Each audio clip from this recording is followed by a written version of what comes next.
youth, I used to like to go up onto the top of the...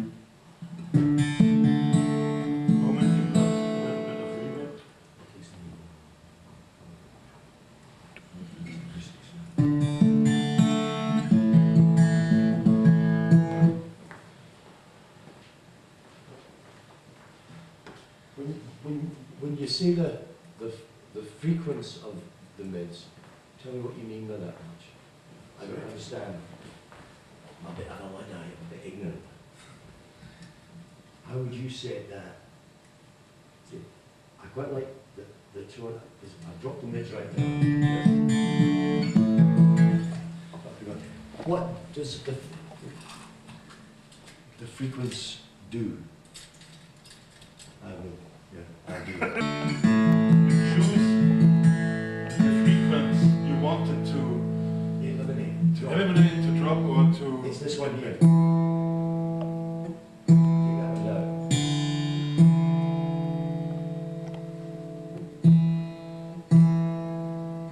Wonderful.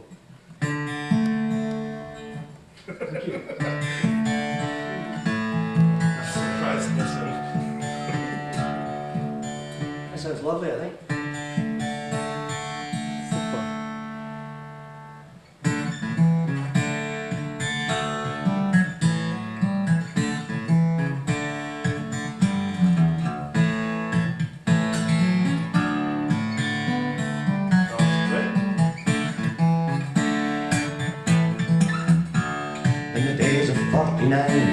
The Miners' Federation made on the biggest stallion. More vocal. A little bit more vocal. My voice is normally a lot stronger than this. This is my problem.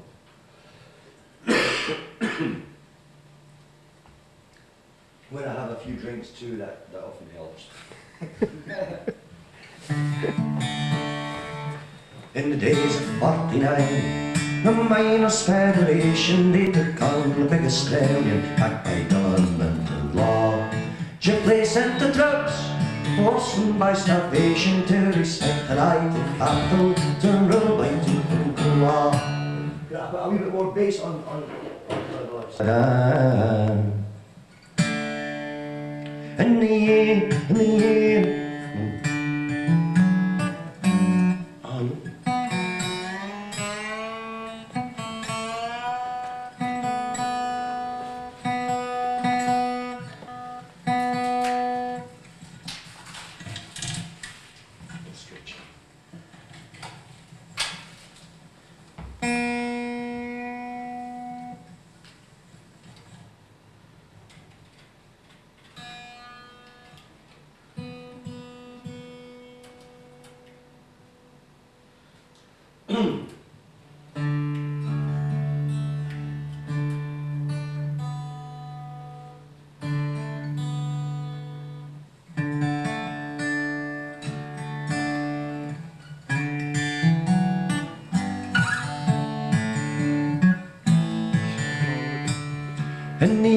of the sheep and the barn time, cutter young men in the prime, the old Scots way was a hanging crime. The gills of Caledonia, there's a den for the fox, a hedge for the hare, a nest in a tree for the birds of the air. But the Norse not man, there's no place there.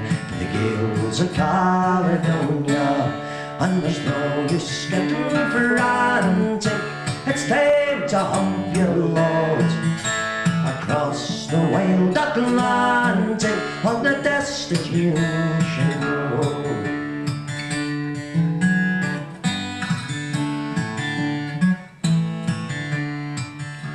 The bailiff came in a written law, and the gallant lads of the 42, they drove you out in the sleet and snow.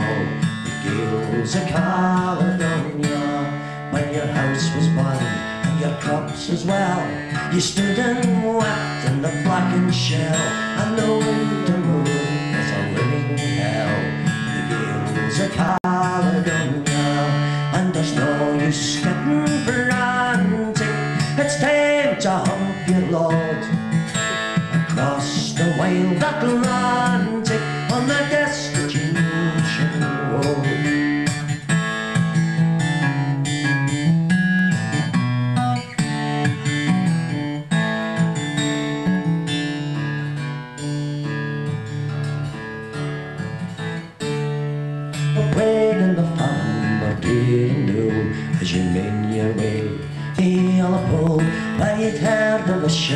was rigged to sail for the shores of Nova Scotia. And you sold your gear, you paid your fare, with your head held high though your heart was sere. And you bid farewell forevermore to the glens of Caledonia. And there's no use getting frantic, it's time to hump your load across the wild Atlantic on the destination road. The land was cleared and the deal was made. Now an English lord in a tartan blade, he struts and stares as the memories fade of the gales of Caledonia. And he hunts the deer in the lonely glen that once was home to 1,000 men. And the wind of the wood sings a sad refrain, the gales of Caledonia. Oh, there's no use getting frantic, it's time to hump your load across the wide Atlantic on the destination road. Oh, there's no use getting frantic, it's time to hump your load across the wild Atlantic on the destination road.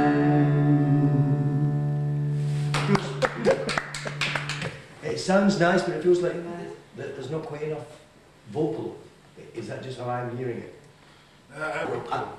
Give me more, and if I have to lean back off the mic, I've got the headroom.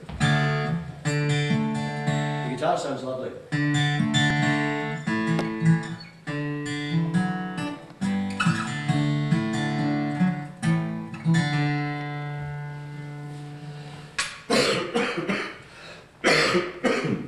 There's 85% unemployed in this tomb. Einmalig, oder? And it's filled with sorrow that Steht oben rechts, links. Ja.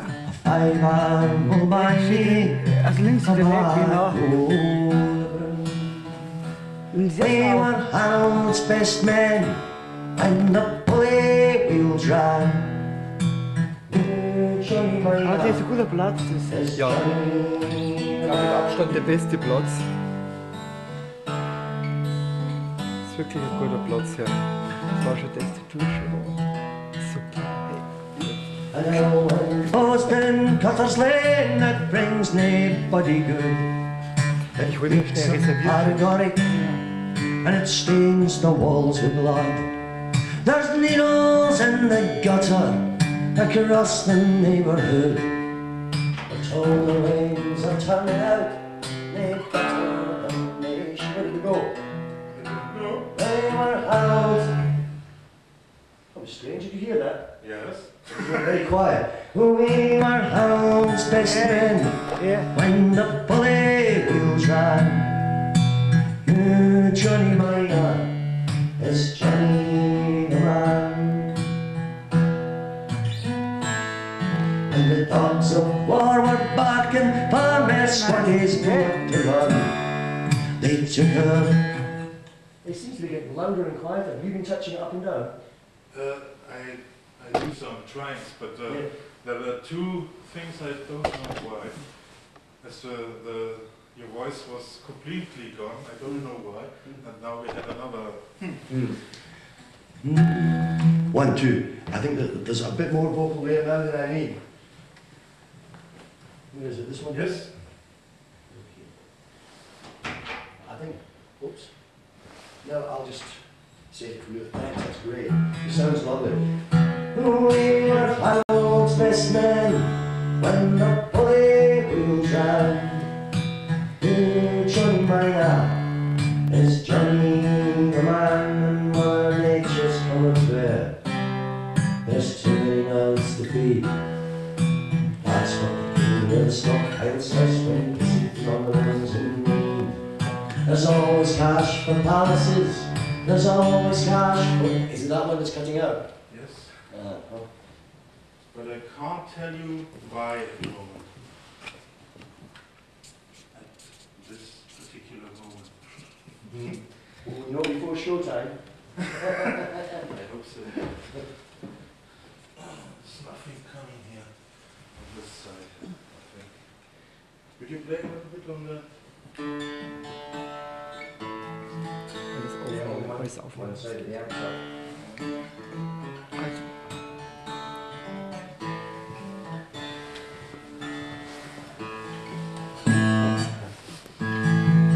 Alistair,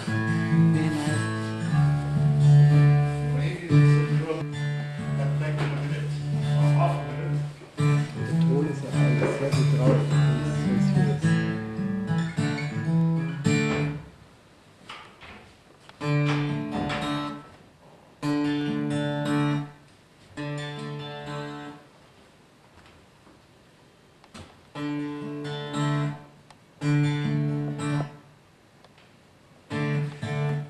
Let's sit back in again now.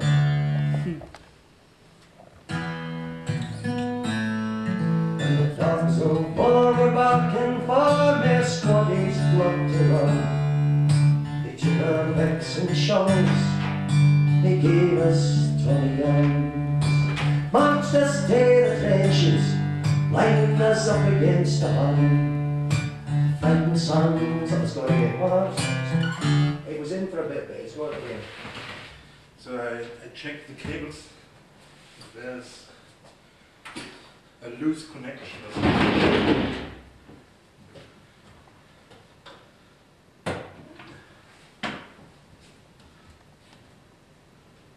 Lots of Northumberland. What's that? The guy who was singing, he's a good friend of mine, Tommy Goodfellow. Yes, and from high level. Yeah, he's a Yeah, great singer, good friend too of mine. fine. And just know him by a few CDs from Yeah. high level renters, and there's I Have you think got? a transatlantic CD with mining songs. Yes, it's called The Bonnie Pit Laddie. Yes, Yeah, very good. yes. But it's hard stuff for me because you have to understand It's all all, the. it's all sung in dialect, you know. Yeah. And the Northumbrian dialect is very hard for anyone who's not used to it.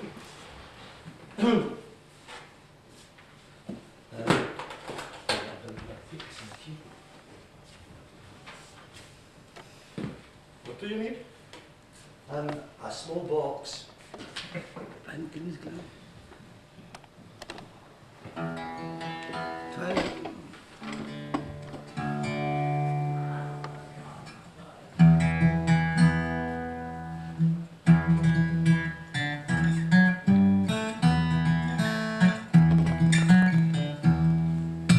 see on our hand. Grab more vocals than that. Okay. Put it right up here, okay? See on Arthur Henderson, tomorrow the working men and women. Can I less guitar perhaps in? This guitar. Or either that or more vocal, one or the other. This guitar. See on Arthur Henderson, tomorrow the working men. When war broke out, he pressed his suit and he ran to catch the train. He signed a deal in London, no more strikes until the fighting's done. In Glasgow to the work he drew, tacked it to John McLean. He said, I've been it, that's a living, but a working man at by the end. Betray your country, serve your class, don't sign up for war, my friend, don't sign up for war.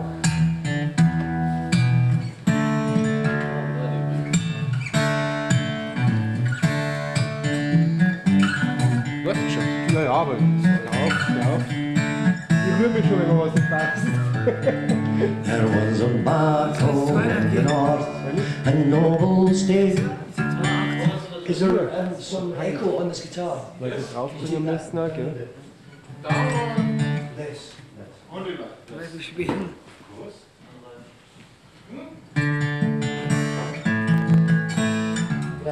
Can I hear it all the way out? With no out. I prefer it without, yeah. Yeah, no. You don't need any reverb on the voice either if you want to. I quite like the reverb on the voice, but I'm not so keen on it on the guitar. Lovely.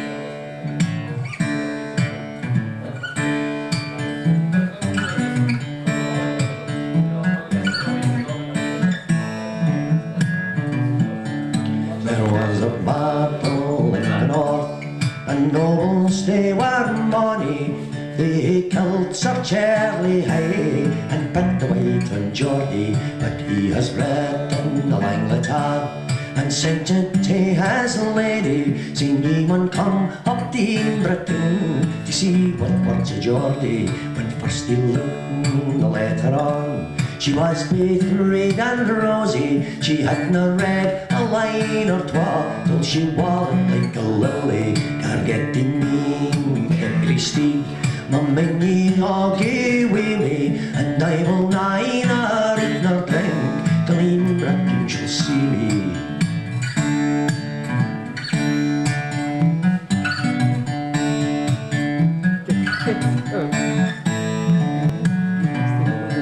She mounted up on her good grey steed, her men ye all gaed wi her. She did neither eat nor drink till in Britain could see her. And first appeared the fatal block, and signed the axe to heed him, and Geordie coming down the stairs with bands of iron upon him. Though he was chained in fetters scrang, with iron and steel sae heavy, there was no one in all the court sae braw man as Geordie.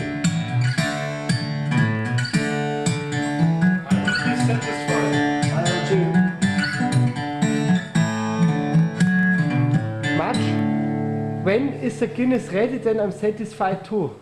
Ein Guinness für dich und ein Guinness für dich. 2 Guinness bitte. Ja.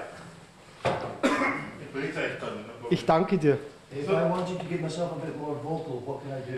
Is it right up? And this would be the vocal, but It's full. it's full. Can I take up on the game? You Lass could, laufen, but lass mal laufen. Ich I habe nur some- Kassetten da. Okay, so You already had. so if my voice begins to give out, I will need to go down on the guitar up on the master then. Yeah.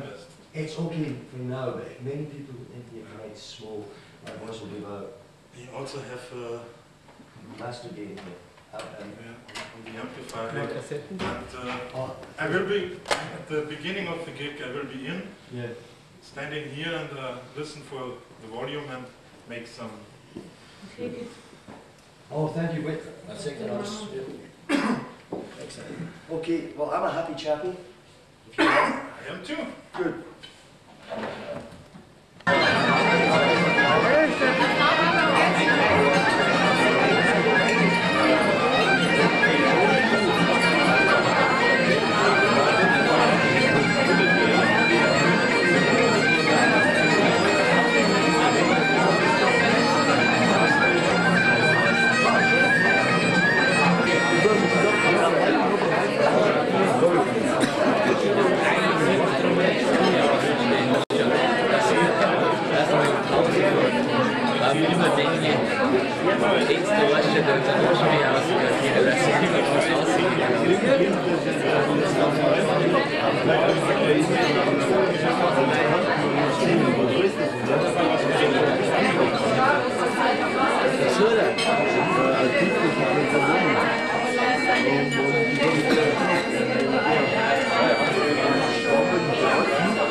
Hello, everybody. Hello! Hey! Guten Abend, mein Damen und Herren. My name is Alistair. I'm from Scotland. And I'm going to sing you some Scottish songs. A lot of people in England, and I think here in Germany, think it is very difficult to understand Scottish songs. It's not so difficult at all. The only difficulty arises when you don't keep it in mind that the German language, the English language, and the Scottish language all came from Anglo-Saxon, so we have many, many words in common. And many Scottish words are closer to German than they are to English. I'll give you some examples. In English, they say night. Yeah? You say Nacht. In Scotland, Nicht. Yeah? In English, they say right. You say Recht. Recht? Yeah? Rechte. Rechte. I beg your pardon. Rechte. We say Recht. For English long, you say Lang. We say Lang. So, when you are listening to Scottish songs and you hear a word that you think sounds like a German word, it probably is. Okay, so this first song is a very, very old song. If it relates to the events that we think it relates to, it is 600 years old. It tells the story of a man whose name is Geordie. That is Scottish for George, Geordie. And Geordie is in very big trouble. He has been arrested because the king thinks Geordie has been trying to kill him. What has really happened is that a group of nobles, lords, have been organising a plot to overthrow the king, and they have killed the king's chief man. And it says in the song, they pit the white on Geordie. There are some words in Scottish. Have you got a German word that's close to white? I just saw you look. White means blame. No? No, I just saw you look there and I thought maybe you would, yeah, I know this. I am. So there are some Scottish words which are only found in Scotland, but many words you will recognise. But they put the white on Geordie, they put the blame on Geordie, and he's in chains, and the king is going to chop off his head. But he writes a letter to his wife and says, come quickly, you must plead with the king not to chop off my head. So she rides to Edinburgh, and it says in the song, her men ye all gaed wi her. That is, her supporters all went with her. Her men ye is her supporters. Her men ye all gaed wi her. And she kneels before the king and says, spare my husband. And the king says, no, his head is coming off. And then the men ye come in. And when the king sees who they are, he says, oh, I changed my mind, because it's the Gordons. The Clan Gordon is the fiercest clan in Scotland, the biggest fighters. So the king changes his mind when he sees that she has come with the Clan Gordon. So he says, give me £5,000 and you can have your husband. £5,000 600 years ago is very much money. And in the long version, in the Lang version of the song, I'm not going to sing the Lang version, I'll sing the short version, which is only 200 verses instead of 6. In the Lang version of the song, she goes all over Europe and collects the money. But in my version, it just says, some gied, that's some gave, some gied her merks, marks, she came to Germany for money, some gied her merks, some gied her kroons. Kroons were the coins used in England before they had pounds. In Scots we say poons, but poons are pounds. But before that, kroons. Some gied her merks, some gied her kroons, some gied her dollars money. This is Spanish money. She went to Spain as well.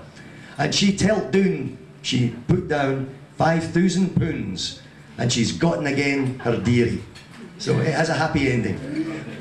Next, I would like to apologise, say sorry for the state of my voice, but I have come down with a throat infection. Ich haben mein Stimme verloren. Yeah? So I will croak my way through this ballad.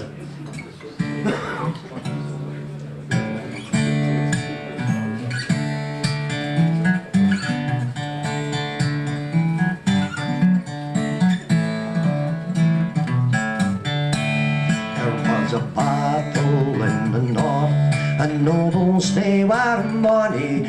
They killed Sir Charlie Hay and put the white on Geordie, but he has written a lang letter and sent it to his lady, saying ye mun come up to Inbratoon to see what works a Geordie. When first she looked the letter on, she was baith red and rosy. She hadna read a line or twa till she wallowed like a lily. I get thee me, I get thee steed, my men ye all gae wi me, and I will neither eat nor drink till Inbratoon shall see me.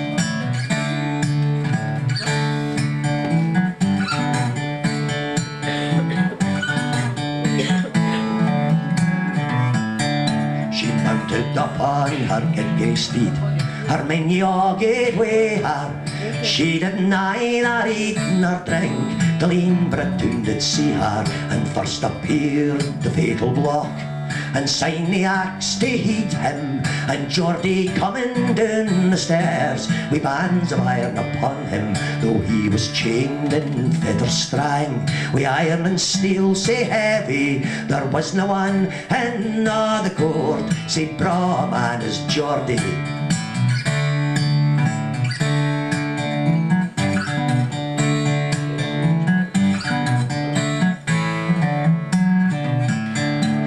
She's down on her bended knee, I watch she's pale and weary. Oh, pardon, pardon, noble king, and gie me back my dearie. I hae born 7 sons to my Geordie dear, the 7th ne'er saw his daddy. Oh, pardon, pardon, noble king, pity a waeful lady. But gar pit the man make haste, her king replied full lordly, oh, noble king, tak all that's mine, but gie me back my Geordie.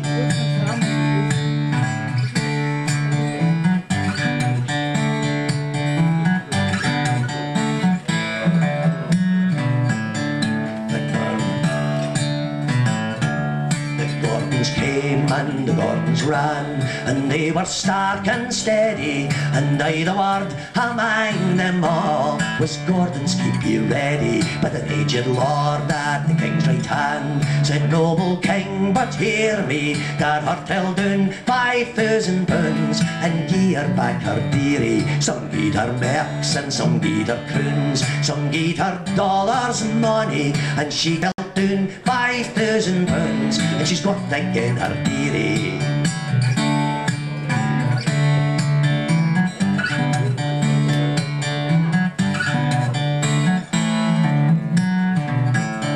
She blinked blithe in her Geordie's face, said, dear a body Geordie, there should have been bloody bouks on the green, and I forsook my laddie. She clasped her by the middle sma, and kissed her lips for Rosie, the fairest flower of womankind is my sweet bonny lady.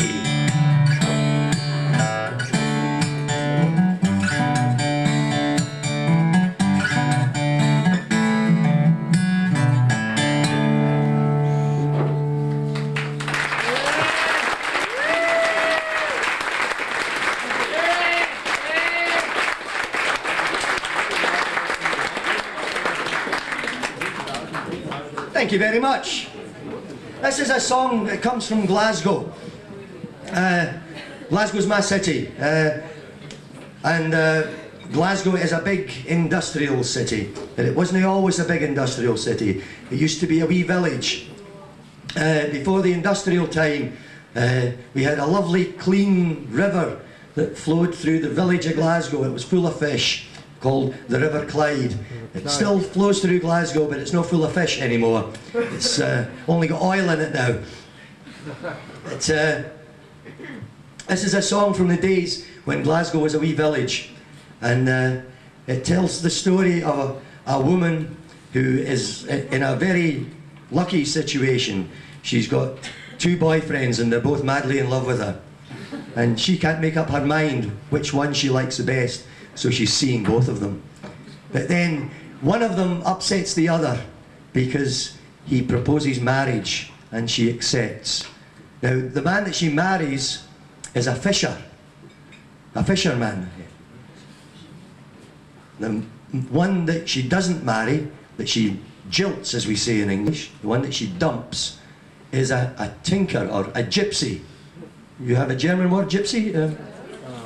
Zigeuner. Zigeuner, yeah. Okay, so she marries the fisher and she leaves the Zigeuner. The Zigeuner is sitting thinking very black thoughts. They are away on their honeymoon. And then he is thinking about this, and then his thoughts are coming a bit better, because he begins to realize that the fisher, 5 nights, 5 Nacht, is away all night fishing. And his wife is at home alone. He thinks, oh, this is maybe not such a bad arrangement after all. So he goes around to see the wife while the fisherman is away fishing. And they're having a nice time drinking whiskey, and suddenly there's a knock at the door. The fisherman has come home early. And the wife says, quick, you must hide. And the Zigeuner says, where will I hide? She says, up the chimney. So he hides up the chimney. In Scottish we say, in the lum. The lum is the chimney. He's hiding in the chimney. In walks the fisher, very cold, thinks, I'll light a fire. That's when things go very bad for all concerned, but once again a happy ending. So this song is called The Tinker in the Lum, the Gypsy in the Chimney. Has a chorus. I don't know whether you sing, but in Scotland when we sing this song, all the people join in. At the end of each verse we go, dum dum hi-derry-do. Do you want to try it? Dum dum hi-derry-do.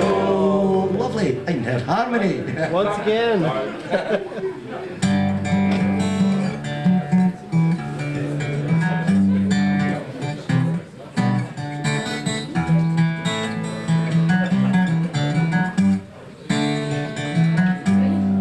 I'll sing ye a song that'll please you right weel, concerning a lassie in Glasgow did dwell. 2 lovers she had, and she often confessed she couldn't tell which of them she loved the best. Derry-dum, dum, hi-derry-do, no. One was a tinker, a stout roving blade, a miller by fishing did earn his bread. Jock was the first that did marriage propose, so he and the tinker they did become foes. Derry-dum, dum, hi-derry-do.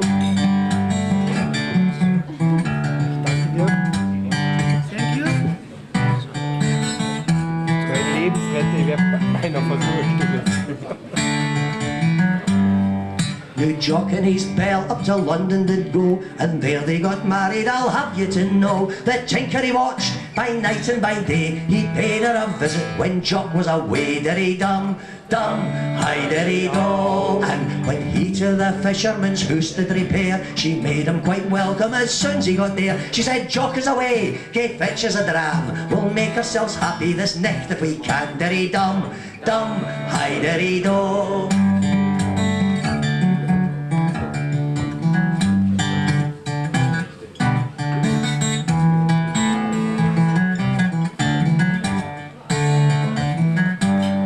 With gentle persuasion he gained her consent, the tinker and her up together they went into a fine room, the hour to pass in sweet conversation and drinking their glass. Derry-dum, dum, hi-derry-do. But at midnight a rapping it came to the door. Said she, it's the rap of my husband I'm sure. What will we do this nicht to become? The best thing I know is to hide in the lum. Derry-dum, dum, hi-derry-do. So well in the lum, brick fast he did stick. He thought to himself she was playing him a trick. Bell gate to the door and she let her Jock in. He'd give another man, you're soaked to the skin. Derry-dum, dum, hi-derry-do. Jock kindled a fire, now this is a joke. Well in the lum was there stifled with smoke. Doon he come tumbling, gain a wild roar, and Jock in a fright he fell flat on the floor. Derry-dum, dum, hi-derry-do.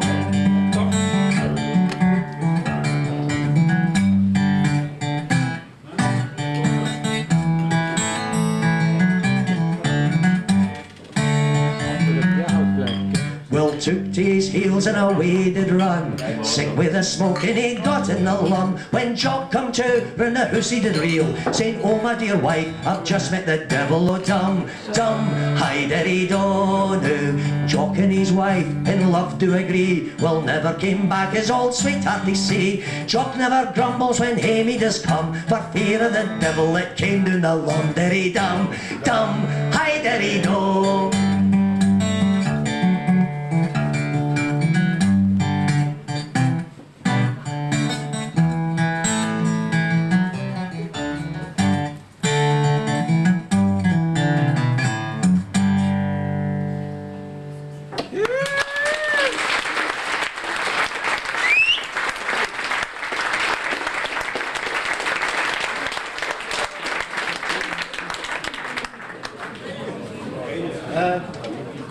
Ik ben een liedermaker.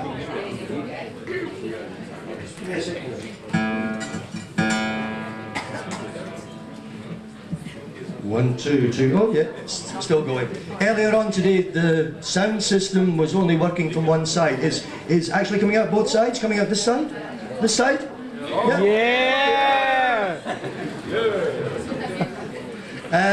This is a song which I wrote about a time when I was a young man. I was doing a lot of travelling and often working on the land.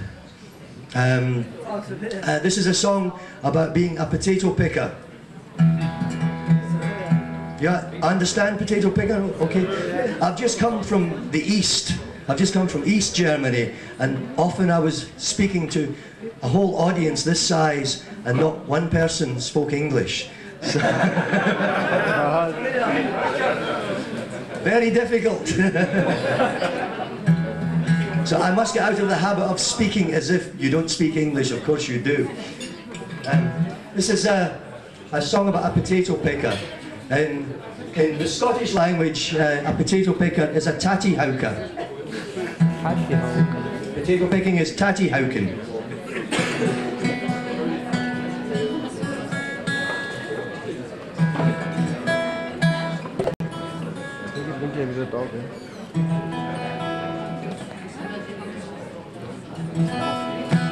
And the chorus to the song isn't that difficult if you want to try and sing. You were singing so well there before.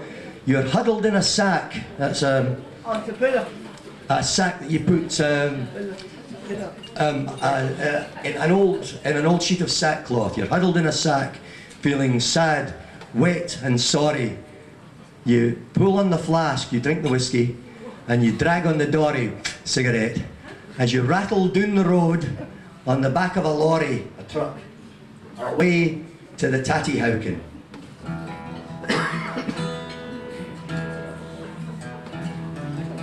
It seems to me to have gone very quiet. Has it gone very quiet? No? Okay.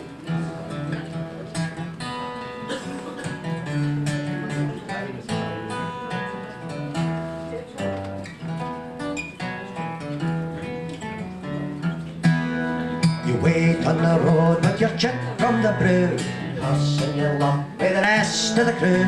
For the work is hard and the prospects few when you go to the tattyhauken. They pick you up at 6, you're on the job at 8, with your bucket in your hand and your name on the slate.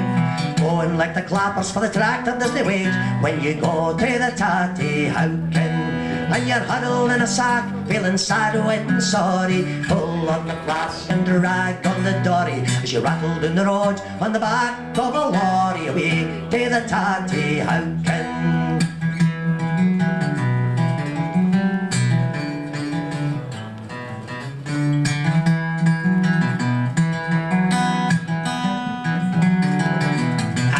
It's hard on a man when he's out of a job. You can't swallow pride, it sticks to your gob. When you're short of a coat, you'll settle for a bob. So you go to the tattyhauken, and you're huddled in a sack, feeling sad, wet and sorry. Pull on the flask and drag on the dory as you rattle down the road on the back of a lorry, away to the tattyhauken.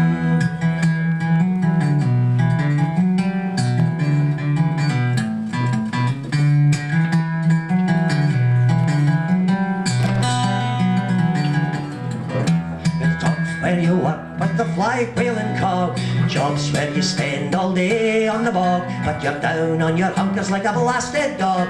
When you go to the tatty houken, and you're huddled in a sack, feeling sad, wet and sorry, pull on the flask and the rag on the dory, as you rattle down the road on the back of a lorry, away to the tatty houken.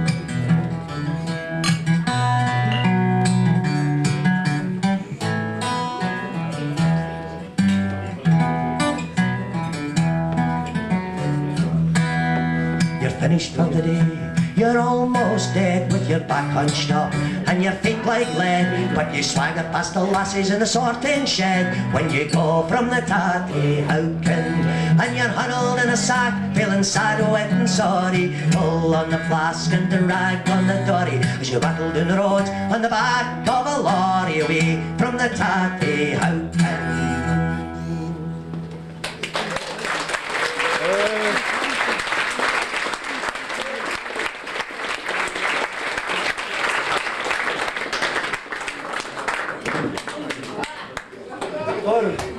A great many years, my home was Australia. I went over there with my family when I was 16 years old and stayed there for 25 years. I've been back now for 5, so if you count, you can work out how old I am. Quite young. During the time that I lived in Australia, I became very interested in the history of that land, and it's a very interesting history. When Australia was first established in 1799, the intention was not to make it a free democratic country. The intention was to use it as a prison camp. There was a surplus of labour in Great Britain, many unemployed people, and in those days, if you had no job, the only way to get food was to take it, to steal it. And if you were caught stealing food, you could be transported, as they said, to Australia to be a convict.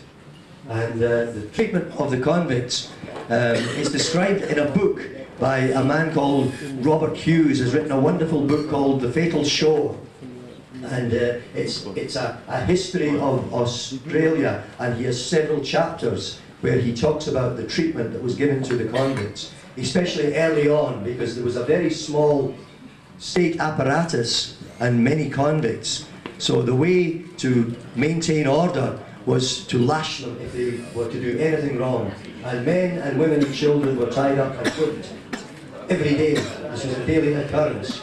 And sometimes they would be whipped until they were no longer able to live, and they would die as they were being whipped. For these men and women, there was a special hero, a man that they admired very much. His name was Jack Donahue. Jack Donahue came from Ireland, and he was a convict. He was taken to Australia because in Ireland he had been holding up the stagecoaches, you understand, with a gun, and saying, "Give me the money, stand and deliver." Yeah. So he was captured and sent to Australia, and he escaped, and he went out to the forest. In Australia they say the bush. He went out to the bush, and there he learnt from the Aboriginal people what he could eat and what animals to hunt and how to hunt them. And between this and his earlier profession, holding up stagecoaches, he made a very good living for himself and became known as the Wild Colonial Boy. And for the convicts, the Wild Colonial Boy was everything they wanted to be, namely free for a start and fighting back. So to them he was not a criminal, he was a symbol of resistance.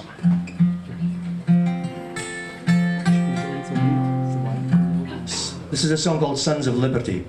Sons of Liberty.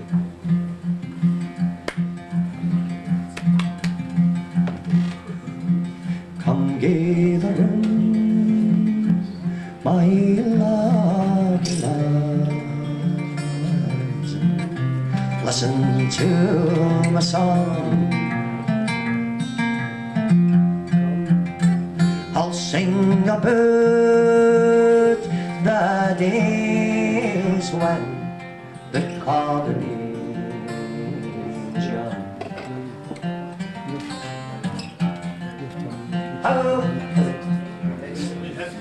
Okay. We have to change tomorrow. It's doing what it was doing earlier. You know, I said one side is not working. It's doing it again. So much is going to change it over. So it will take 1 minute, you said. Shall we time him? I thought it had cut out. It seemed out there. They said they could hear it fine.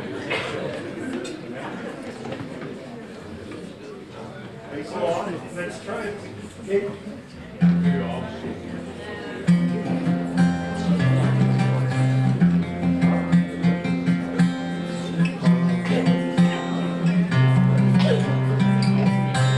I do hear. Going up? Okay, we'll start again. Sorry about that. What for?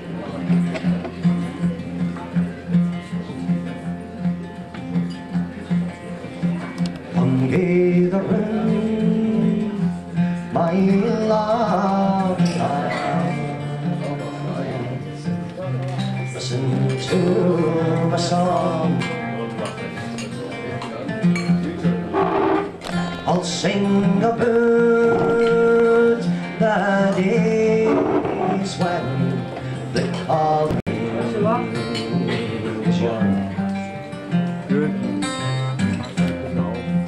How the men of property betrayed the labouring class with a transportation system. Aye, and how it came to pass. Historians may tell you the convict maids and men, wretches of society. It's gone again. Much!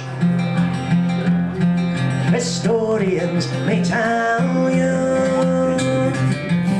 the convict maids and men were dredges of society and fit to be condemned.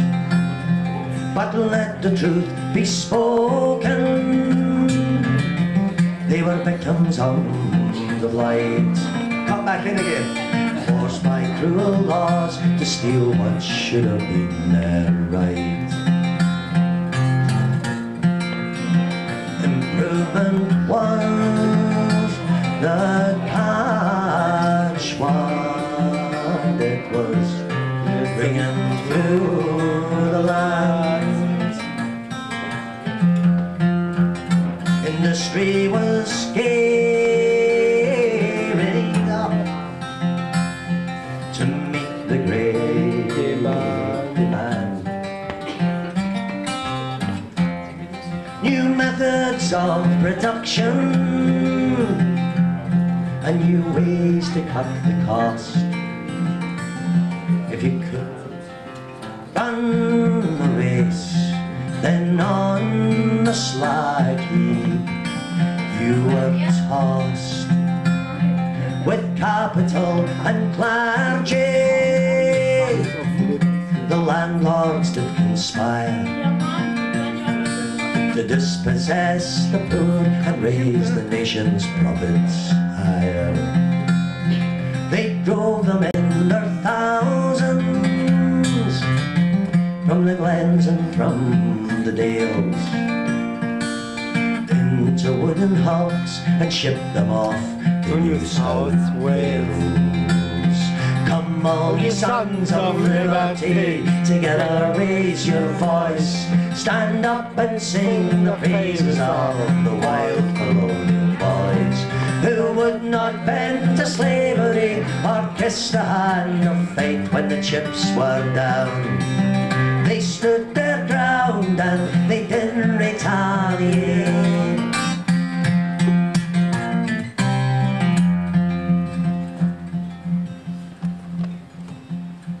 He lashed him at the flogging post. They yoked him to the plough. The treatment plain to tell, no decency allowed. Men and women, boys and girls, from honest labouring stock, condemned for nothing more than being the black sheep of the flock. But some have found more metal from the tyrants got away. Jack Doolan and Jack Donahue, Jim Jones of Botany Bay. They gave the law a fair return for the treatment they received. And the spirit of resistance is the legacy they leave. Come all ye sons of liberty, together raise your voice. Stand up and sing the praises of the wild colonial boys, who would not bend to slavery or kiss the hand of fate when the chips were down. They stood their ground and they didn't retaliate.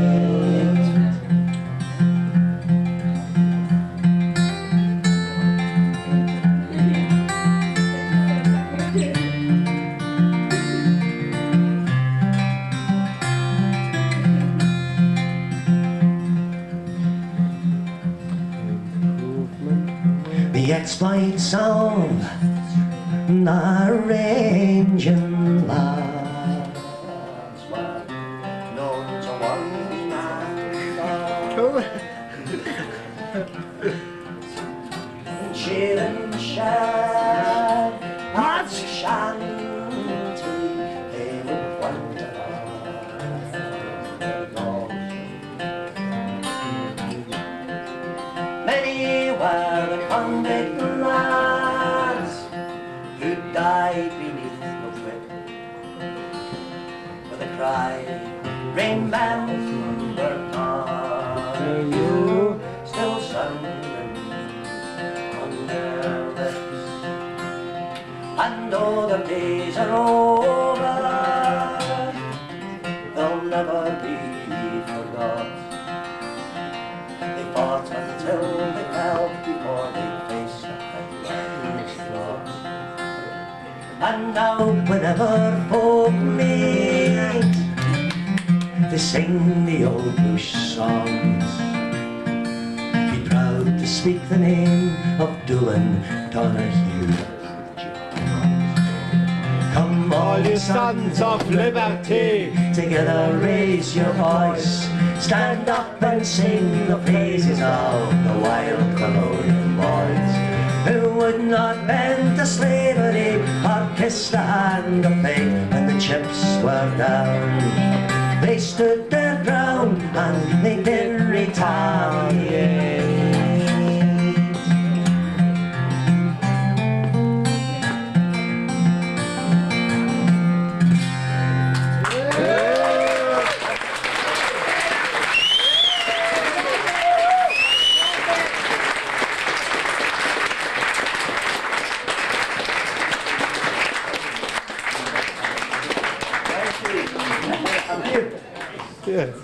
There appears to be a problem with the app. It seems that if much stands there and holds it,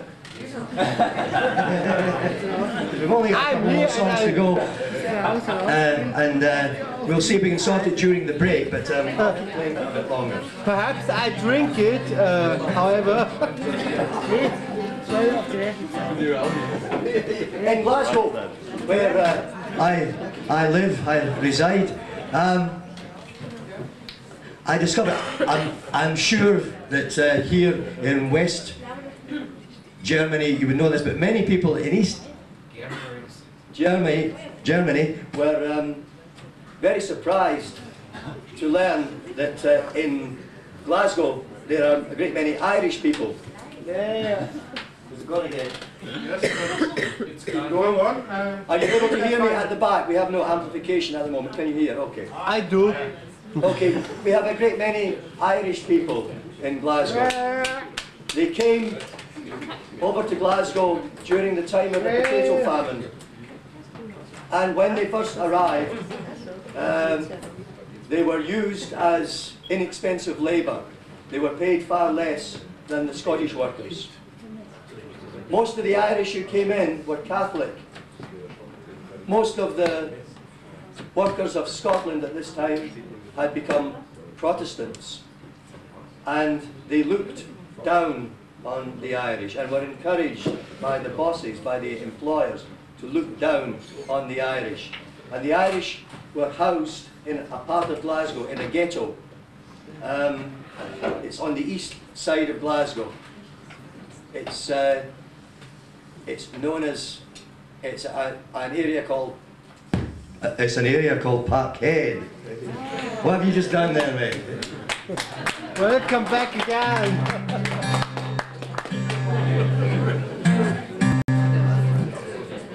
And in order to keep the Irish workers in the ghetto and in the low-paid jobs, the Protestants were encouraged to join a group called the Orange Lodge. You might have seen on your televisions where in Northern Ireland there has been a very big conflict over the past few years because the Orange Men, known as the Billy Boys, the followers of King Billy, the Billy Boys want to march through the Catholic areas to taunt them, basically just to say, we've got more than you. Yeah? God, yeah. And the end result of this animosity between the Protestant workers and the Catholic workers is no good for either of them, because we have a saying in Scotland, it's tuppence halfpenny looking down on tuppence. You would maybe say it's 3 pfennigs looking down on 2 pfennigs. And the ones who gain out of it, the ones who get something out of it, are the employers, the bosses. Because instead of uniting to fight together for better wages and conditions, the Catholic workers and the Protestant workers are fighting over the meagre scraps that they're given instead of fighting for more. And that's called divide and rule. And the British Empire was very good at divide and rule. Anyway, this is a song about Glasgow. It's called The Old Divide and Rule. There's a reference to the Fenians. The Fenians are the Catholics. There's a reference to the Billy Boys. That's the right-wing section of the Protestant working class. So, The Old Divide and Rule. The Old Divide and Rule. Now all my life I've lived beside the waters that they call the Clyde. I build the ships, watch them glide down the Brummalossa. Trudge to work in sleet and rain, labour for another's gain. Know your place and don't complain, that's the rich man's loss. When I was young, I rode with pride of Scotland's heroes fond I, to keep the nation fortified against the English crown, sir. Scots were hey, we Wallace bled, by clerics fancy were misled, fought among themselves instead, I were brought down, sir. When the Billy Boys are marching in the sash their fathers wore, the day they slew the Fenian crew 300 years before, the gentry give a smile and lift their glasses to John Bull, who keeps us all in poverty with the old divide and rule. The pipes that play, the drums that beat on Heather Lane and Cobble Street, the sullen tramp of marching feet returned the call to arms. In the field where cattle grazed, brother's hand at brother raised, thus the name of God was praised in the smoke of burning pans. When the Billy Boys are marching in the sash their fathers wore, the day they slew the Fenian crew 300 years before, the gentry give a smile and lift their glasses to John Bull, who keeps us all in poverty with the old divide and rule.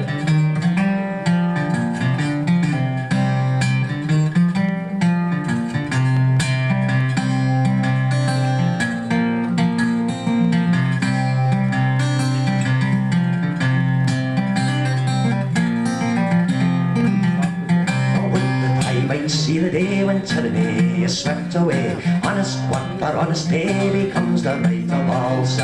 As for Gentile, so for Jew, Protestant and Catholic too, every race and every hue, secure within four walls, sir. And the Billy Boy and Fenian together make a stand to raise the flag of workers' power all across the land. Where it in the factory, the office and the school will put an end to poverty and the old divide and rule.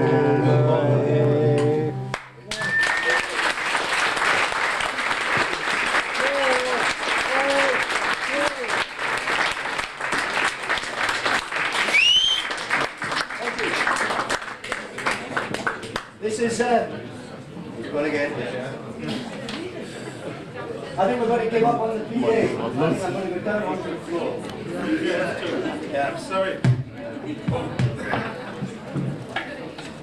I'll come down and join you. Oh. Sorry about this, but it appears that the PA is going to keep doing this in and out all night, so we may as well just forget about it and press on. Unplugged. Unplugged, absolutely. Can you hear at the back all right? Yeah. Okay, I'll try to speak up. But, I do, I'm behind my beer. Give him a kick. Kick in the ass. This is a traditional Scottish song. It's called The Merchant's Son. Oh. It's the story of a rich young man who has a plan. He is going to make a tour of Scotland. He is the son of a merchant, so he has very much money. And he has a big white horse he rides on, and his big sack of money. In Scotland we say a kist of money, a chest in English. We say kista? I think it was one. Yeah. One more Scottish word that is more close to the German than to English. They say chest, we say kist, you say kista. He has a kista full of Deutschmarks. And he is riding around the country, and he is looking for young women. He hopes to take them into the pub, and there he'll buy them many, many drinks. And when they are drunk, he thinks, he will take them to his bed. And so he sets out to do this, but the first young woman he meets is much smarter than he is. She is a Zigeuner. And he takes her to the pub, and they start to drink. But she is much more able for drink than he is. And soon he is lying underneath the table, snoring. And she is still clear in her head. She knows what she's going to do. She takes his kiss of Deutschmarks. She takes his horse. And finally, she takes his nice clothes too. So when he wakes up in the morning, the money is gone, the horse is gone, no clothes, only a torn old Zigeuner dress. He has no choice but to put on this torn lady's dress and walk home to his father with no money and feeling very much shamed. So the song is called The Merchant's Son. It has a nonsense chorus at the end of each verse. Richt faltet into Lido, richt faltet e. Richt faltet, it means absolutely nothing. Richt faltet into Lido, richt faltet e. I'm going to have to stand up here so I can see, because it's too dark. It's better. See, I can see from these lights. When I'm down there, I can't see. It's a better. Okay, here I go.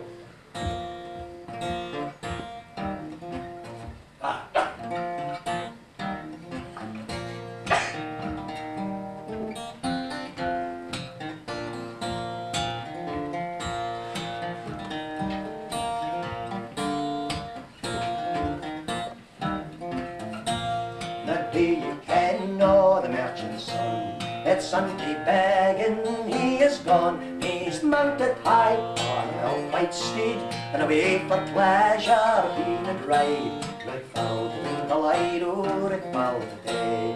A beggar lass he chanced to meet, a beggar lassie of low degree, and he spent pity on her distress. He said, my lassie gave a bonny face, recalled of light o'er a cloud day.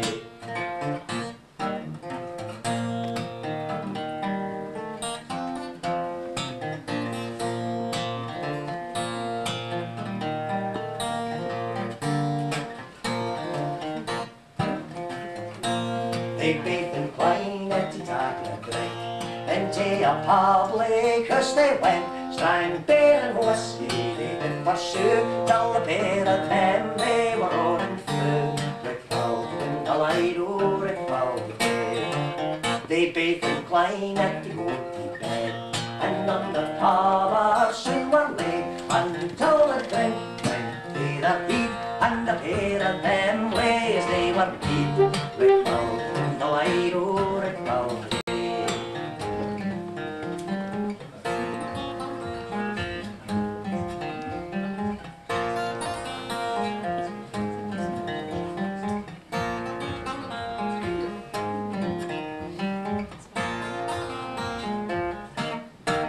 And in the morning the shoulder rose, and chased it on the merchant's toes, with his hat say high and his socks a clear, and she's away the merchant's gear. The cloud and the light o'er the cloud day. Then a little while later the young man rose, and looked round for to find his clothes. There was nothing left there in the room but the ragged petticoat and the winced gown. The cloud and the light o'er the cloud day.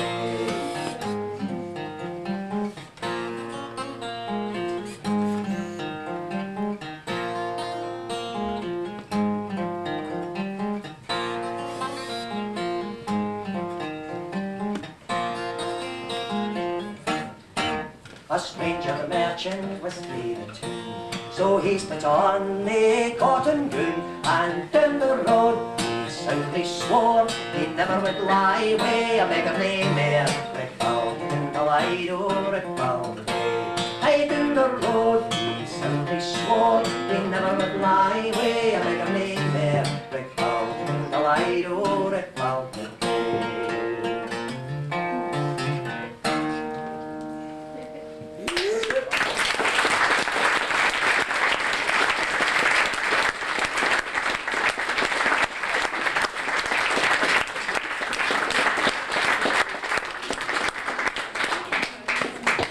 Are you able to hear up the back okay?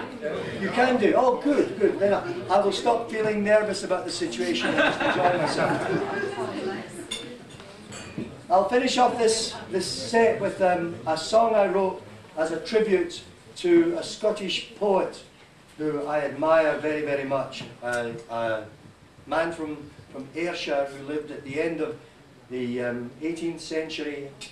His name was Robert Burns. And I'm glad you agree. I think he's a wonderful, wonderful man.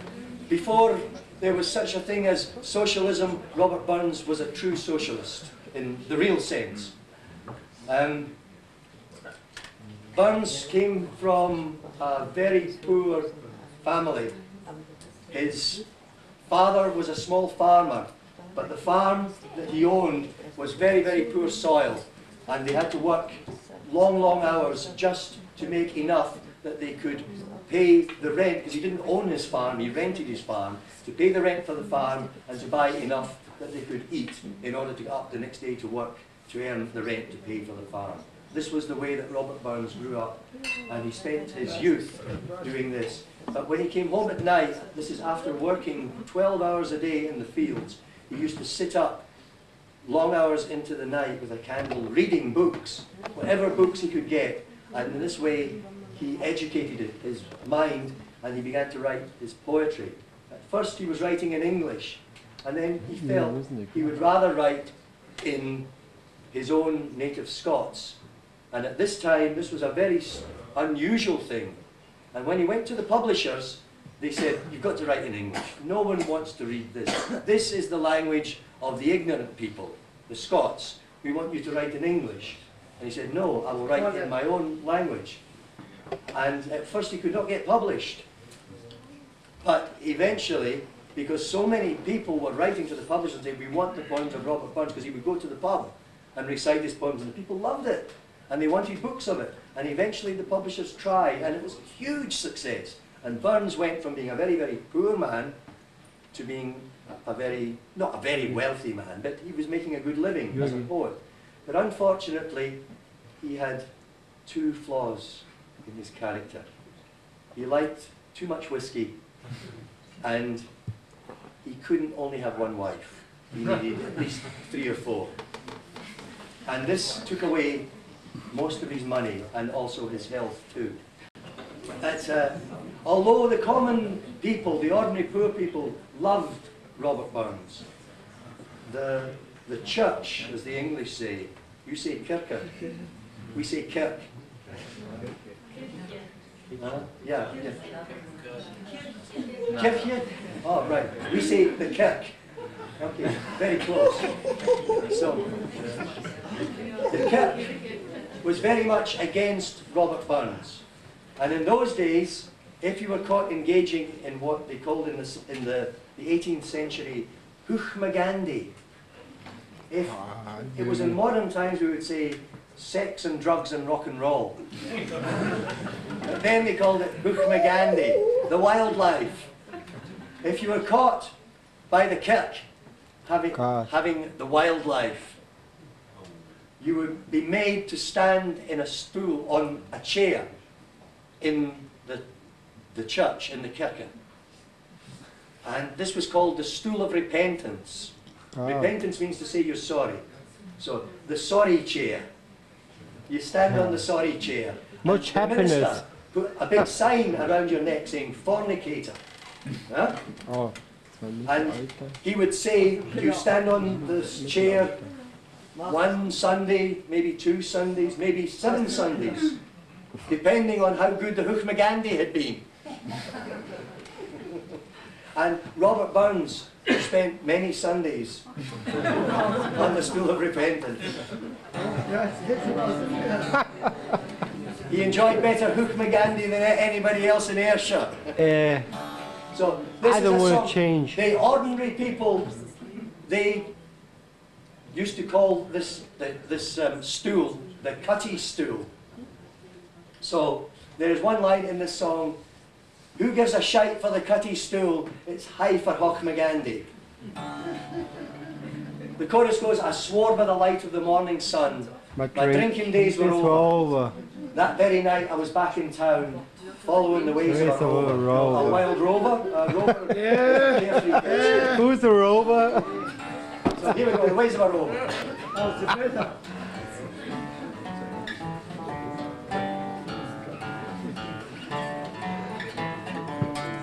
Tailed east, I've tailed west, and I've been south to the border. Seldom sober, often drunk, sometimes out the border. Sometimes I've been true to love, and sometimes I've betrayed it.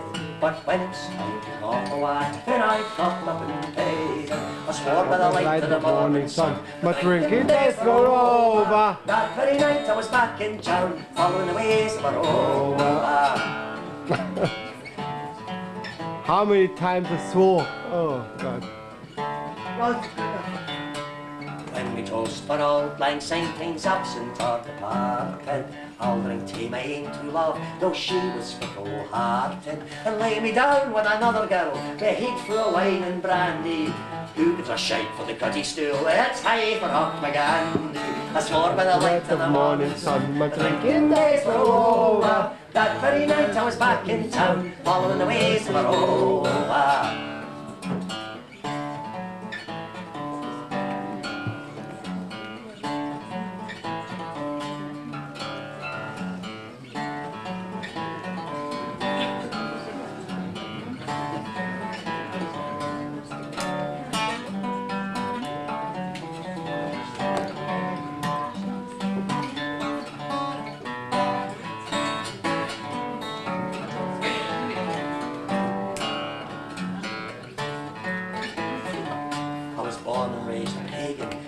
My vocation, I hid your Christian morals with your rules and regulations. Through the smoke of innocence, the queens will reel and spin, all through the gorgeous avenue.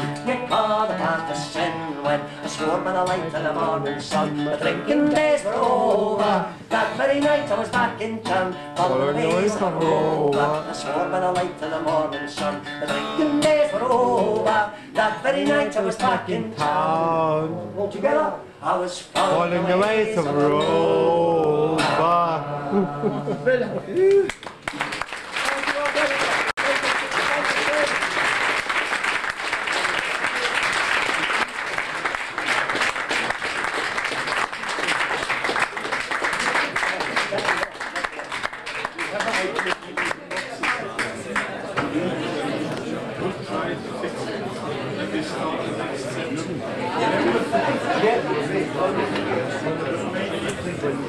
It's worth trying because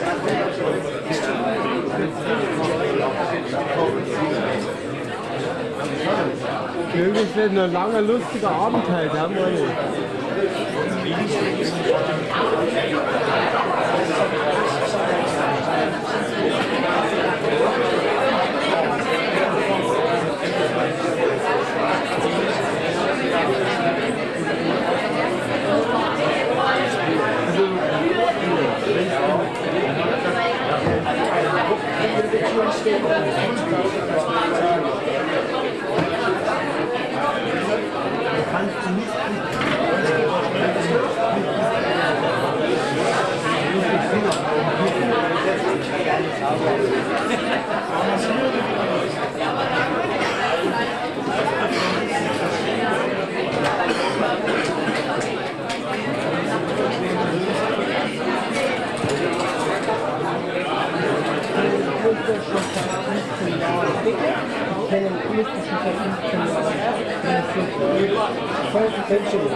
Schön. Das ist so lang.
Hello again. It appears we have a sound system.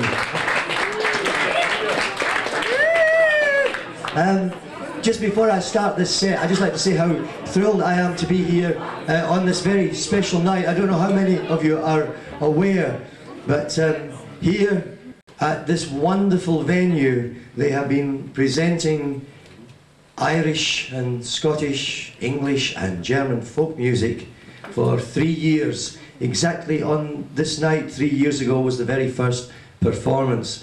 And we have a full house tonight, so the venue is still going strong.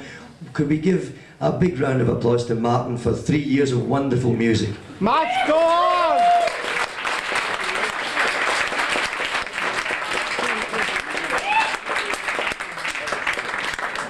I'll start this set with a song which I wrote in Australia, remembering the Glasgow that I left behind me in 1969.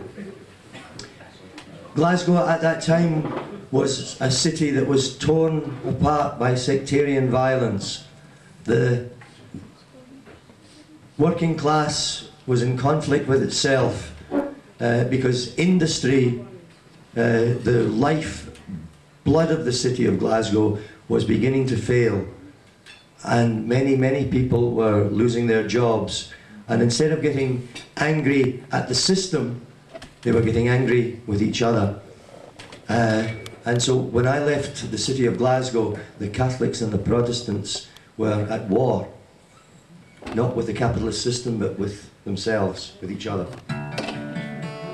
And in those days, the Protestant football team, Glasgow Rangers, they wear red, white and blue. This is the colours of the Union Jack. They sing Rule Britannia, God Save the Queen. My team, Celtic. My team, Celtic, they wear green. Their emblem is the shamrock, the Kleeblatt. The clear blood? Yeah, it is. What means this clear blood, George? It's Kleeblatt. Klee, Shamrock. Shamrock. Is this your German name for it, clear blood? Yes. You call it It is. clear blood. Ah, right, shamrock. Okay. Clear blood. Kleeblatt, yeah. Clay blood. Very sensitive. In English, how would that translate? What would it be? Shamrock. It's his Irish name. What's his English name? Cloverleaf. Yeah, right. Okay, Cloverleaf. Sorry. That's right. And on the first day of each new year, Rangers and Celtic would meet to play a football game.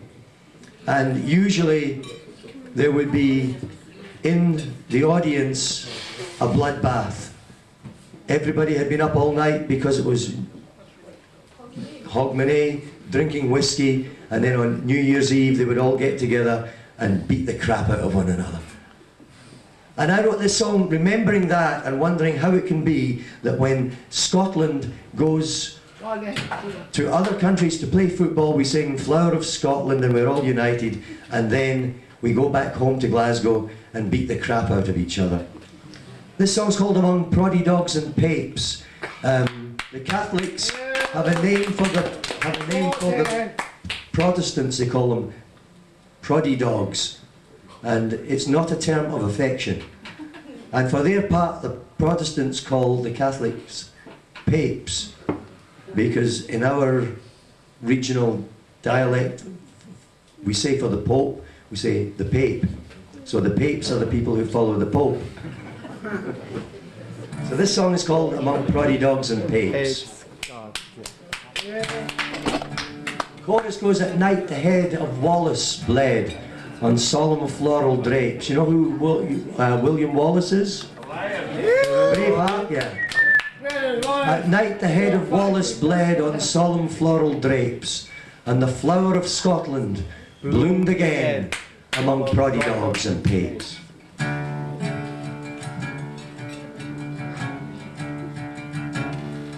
As a child I was raised on salted oats and tales of the savage past. I learned to love the drifting rain and winter's icy blast.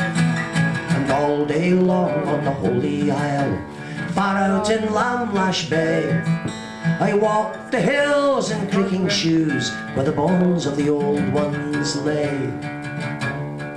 And at night the head of Wallace bled on solemn floral drapes, and the flower of Scotland bloomed again among proddy dogs and babes.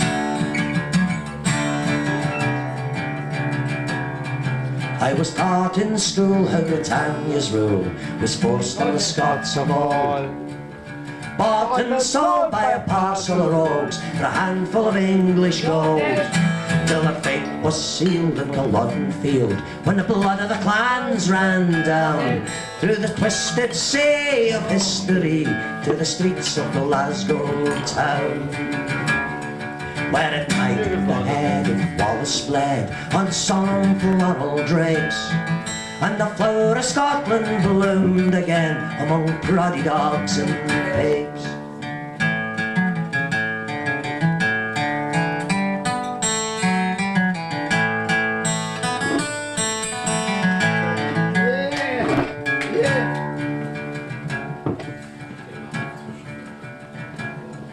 On the long summer nights when the northern lights from the sky like acetylene, the prods and tykes, they fought on the dykes that ran round the housing scheme. With sticks and stones we broke our bones for the sake of the good old cause that has kept our country bound and chained and under English laws. But at night the head of Wallace bled on solemn floral drapes, and the flower of Scotland bloomed again among proddy dogs and babes. And the old men lilt how the blood was spilt on the banks of the River Boyne. 300 years of hate and fear clutched like a miser's coin, and at Ibrox and at Parkhead too on the first day of the year. See full-grown men drag it all out again while the fans on the terraces cheer. But at night, Wallace bled on solemn floral drapes, and the flower of Scotland bloomed again among proddy dogs and babes. Oh, at night the head of Wallace bled on solemn floral drapes, and the flower of Scotland bloomed again among proddy dogs and babes.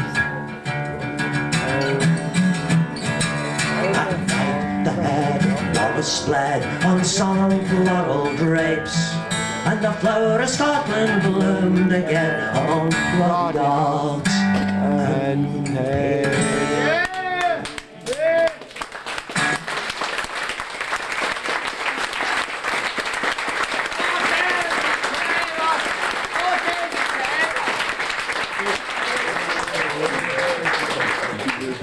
Thanks very much. I wrote this song when, yeah,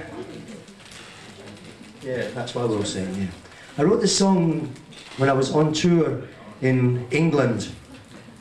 We were, I was playing with a very, very fine English folk fiddle player by the name of Dave Swarbrick. Have you heard of Dave? He used to play with a band called Fairport Convention, and I met him in Australia. He was living there at the same time as I was, and we began to do some work together, and we've recorded a couple of CDs, which by a strange stroke of luck I happen to have some copies left, and they're here tonight. You can see me at the end of this set if you'd like to have one. But myself and Swarb were driving to a gig in the northeast of England, and we were driving through a town that used to be a mining town until the mid-1980s. Most of the men in that town were employed as coal miners, but in the 1980s the mine was shut down, and absolutely no concern was shown by the government whatsoever for these miners, even though as recently as in 1960 the Conservative Prime Minister of Britain, his name was Harold Macmillan, he was speaking in praise of the British miners, and he said they fought the Kaiser and they beat him, and they fought Hitler and they beat him too. They are the best men in the world, And the reason why he said that of the miners is because more miners were killed during the two wars in Europe in this century than any other profession in Britain. And this is why he said this of them. But in 1974, these same miners, Harold's best men as they're known, these same miners pulled down the Conservative government. They went on strike and the whole country supported them, and at the next election the Conservatives were swept out of power because they totally mishandled the strike. They should have been able to resolve it. Instead they made it worse and Labour came to power, the Social Democrats. So the Conservatives were determined that the next opportunity they got, they were going to pay the miners back for that. And that opportunity came in 1979 when Margaret Thatcher was elected Prime Minister. And instantly, that government attacked the miners. Their idea was if they can smash the mine workers' union, then they can take on the rest of the British workforce and drive down their wages. Get the miners out of the way first. The miners were the strongest. Beat them first. And attack after attack came until eventually the leader of the miners, Arthur Scargill, realised that there was nothing he could do but go out on strike. And it was at that point that Margaret Thatcher went in for the kill, the army, the police. The strike lasted for 2 years, but the trade union movement, on the whole, failed to adequately support the miners and is now, and after the miners were smashed, they paid the price for their failure to support the miners. But when we were driving through this mining town, the shops, all the shop windows were all nailed up with wood.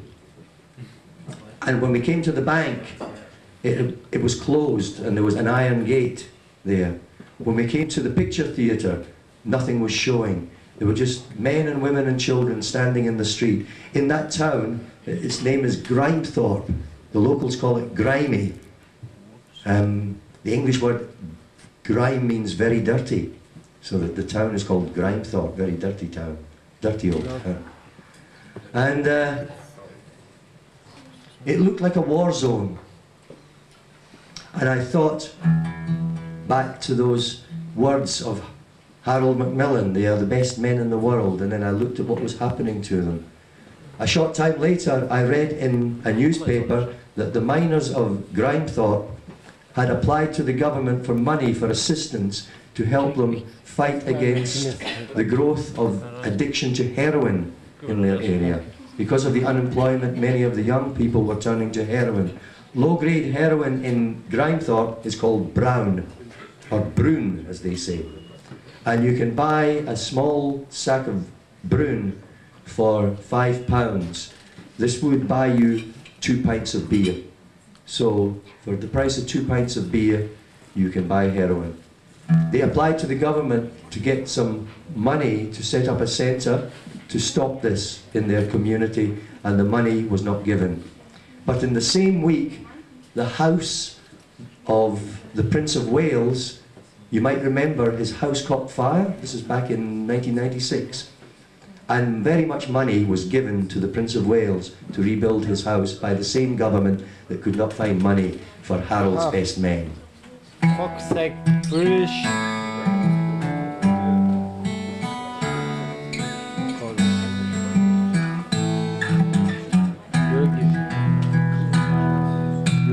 What is taken from us now? They've closed the pit down. There's 85% unemployed in this town. One day's filled with sorrow that strang beer canny drown. A fiver will buy ye a bag o' the broom.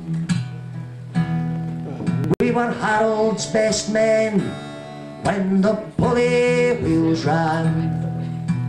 Now Johnny Miner is Johnny the man.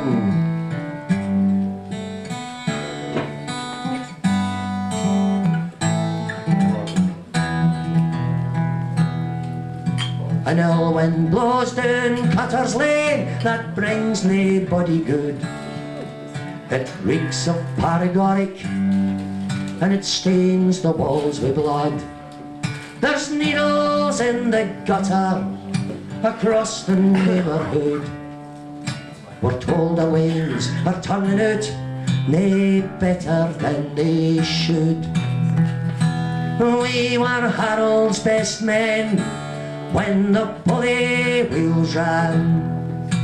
Now Johnny Miner is Johnny the man. And the dogs of war were barking for mere squaddy's blood to run. They took our picks and shovels, they gave us Tommy guns, marched us to the trenches, lined us up against the Hun.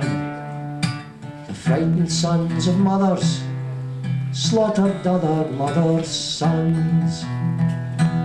We were Harold's best men when the pulley wheels ran.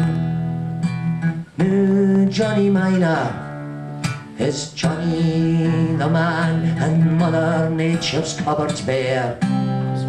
There's too many mouths to feed.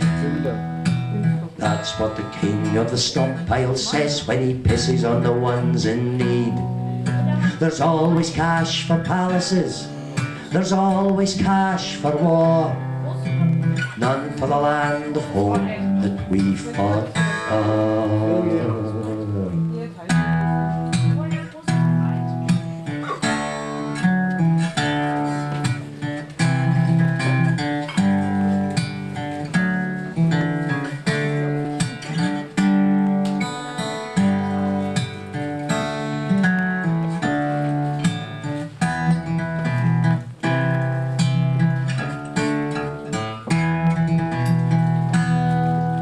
Supermarket's empty now, the stairwell's filled with wrecks. The banks have moved away, and there's nothing at the flex.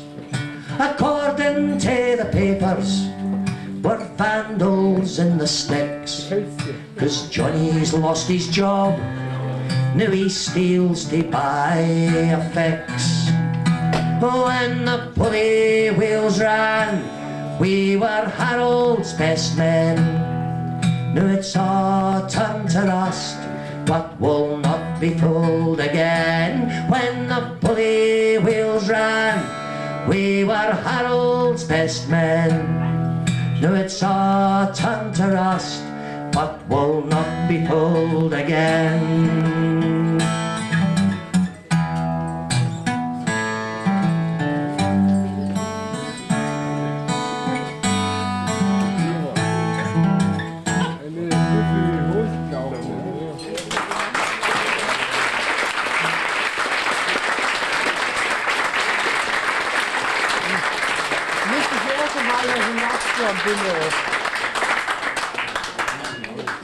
I'll sing you some songs now from what is going to be my next album.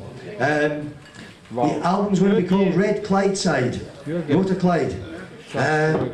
During the years of the First World War, like you had over here in Germany with Rosa Luxemburg and Karl Liebknecht, we had a man called John McLean. And like Rosa and like Karl, he said, this war is wrong, the workers should not take part in it. There's nothing to gain by taking part in it, they should ignore it, they should not go to war.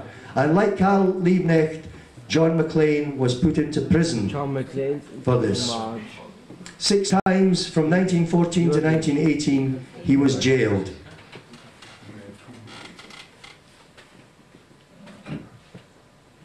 The time that he led was known as Red Clydeside. But the first song I'm going to play from this little trilogy of songs about Red Clydeside is about how Red Clydeside actually flared up in the first place. Because it didn't come from the men, although it was led by men. The first eruption of Red Clydeside came from the women of Glasgow. When the war started, there was a very urgent need for ships and bombs and guns and bullets for the war. And the city of Glasgow was a centre of the production of these things. So the population went from this size to this size almost in the space of a few months. And there was a very big housing shortage. The landlords, in English, when we say a landlord, it's not necessary that he owns land. A landlord can also be someone who owns a house, which you pay him rent and you can stay in it. This is also a landlord. Ein Vermieter. My man here. Ja. So the landlords of Glasgow took the opportunity when there was not enough houses for the population to make the rents very, very high. And many people were not able to pay, and then they are throwing them out, evicting them from their homes. A woman from a working class area in Glasgow, Mary Barber from Govan, she realised that you could fight against this if we all fought together. There's a saying, if we all spit at once, we'll drown them. And this was her idea. So she made a poster saying, I will not pay increased rent. And she put it in her window. And then she made some more, and she went to her neighbours and knocked on their door and showed them the poster and said, you put this in your window, let's all not pay the increase. And so what started in 1915 was called the Glasgow Rent Strike. And the rent strike spread from her area, which was a Protestant area. Soon the whole of Govan was covered in these posters. Every window had one. And the landlords didn't know what to do. And so the rents went back down again. So this spread to the Catholic areas. Soon the whole of Glasgow was on strike, not prepared to pay increased rent. Mary Barber was arrested, but they made a mistake. They arrested her. She was charged, and then they released her on bail. She went to the men in the factories and said, come to my trial. And from the factories, thousands of men came and surrounded the courthouse and said, we'll tear it down unless you release her. And so the Lord Mayor of Glasgow phoned to the Prime Minister in London and said, there is about to be a riot in Glasgow over increased rent. What am I to do? And he said, tell them there will be a Rent Restriction Act in place by tonight. So the Rent Restriction Act of 1915 that put rent back down to the level it was before the outbreak of war was won for the whole of Britain by the women of Glasgow. And this is the beginning of what we call Red Clydeside. This song is called Mrs. Barber's Army. Jürgen. Red Clydeside.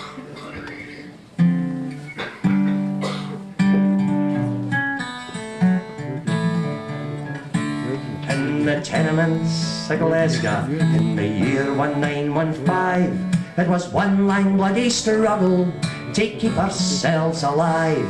We were counting out the coppers to buy our scraps of food when the landlords put the rent up just because they could. Oh, the factories were humming, there was overtime galore, but wages they were driven down to subsidise the war. Out came Mrs. Barber from her wee bit sing-a-laying. She said, I'll organise the lassies if I cannae rouse the men, 'cause I'm fae Govan and ye fae Partick. The Shin hair's fae Bridge away and Don's fae Kin Park. There's some that's prods, there's some that's Catholic, but we're Mrs. Barber's army and we're together work. Mrs. Barber made a poster saying we'll no pay higher rent, then chapped on every door of every Govan tenement. She said, put this in the windy, and when you hear me bang the drum, we'll run out and chase the factor all the way to Kingdom Come. When the poor wee soul come round, he was battered black and blue by a regiment in pennies that knew just what to do. Mrs. Barber's arm grant the man and all the clans, and they marched out to the steamy and with pots and frying pans. And I'm fae Govan and ye fae Partick. The Shin hair's fae Bridge away and Don's fae Kin Park. There's some that's prods, There's some that's Catholic, but we're Mrs. Barber's army, and we're here to do the work. Mrs. Barber's army spread through Glasgow like the plague.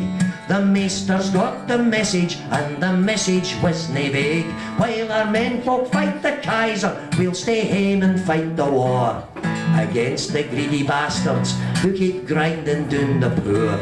If you want to stop conscription, stand and fight the puppeteers. Full of hail, big bloody sandpit crashing down around their ears. We'll no starve, said Mrs. Barber, while the men we call Marine are marching off to their hearts' blood, washed like water down a drain. 'Cause I'm fae govern, and you're fae partake. The Ashen Hair's fae Bridge of Weir, and Don's fae Kinnan Park. There's some that's prods, there's some that's Catholic, but we're Mrs. Barber's army, and we're here to do the work. It didn't attack the government that lang to realise, if ye crack down on the leaders, then the rest will compromise. They arrested Mrs. Barber and they clapped her in the jail, but they made an awfully big mistake, they let her out on bail. She caught the men out of the factories on the Clyde and on the Cart. They marched up to the courthouse saying, we'll tear the place apart. Mrs. Barber's army brought the maesters to their knees, with a regiment and pennies, backed by one in dungarees. Said, I'm fae govern, and ye fae partake. The Ashen Hair's fae Bridge of Weir, and Don's fae Kinnan Park. There's some that's prods, there's some that's Catholic, but we're Mrs. Barber's army, and we're here to do the work. Aye, we're Mrs. Barber's army, and we're here to do the work. Aye, we're Mrs. Barber's army, and we're here. So you might as well get used to it. Once again. Because we're Mrs. Barber's army, and we're here to do the work.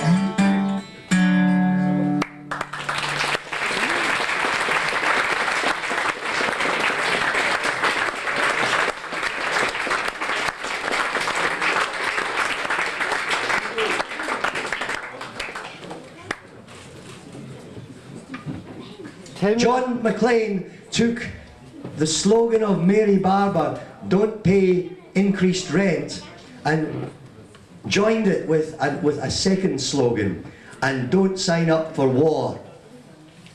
Yeah, you understand? Don't pay because he saw the connection, the rent going up and the men going off to be slaughtered were part of the same situation. So he took that campaign, that issue, and the other one, the opposition to the war, and brought them together. And in so doing, he united the working class to fight. And soon Glasgow was being described in the newspapers as Red Clydeside.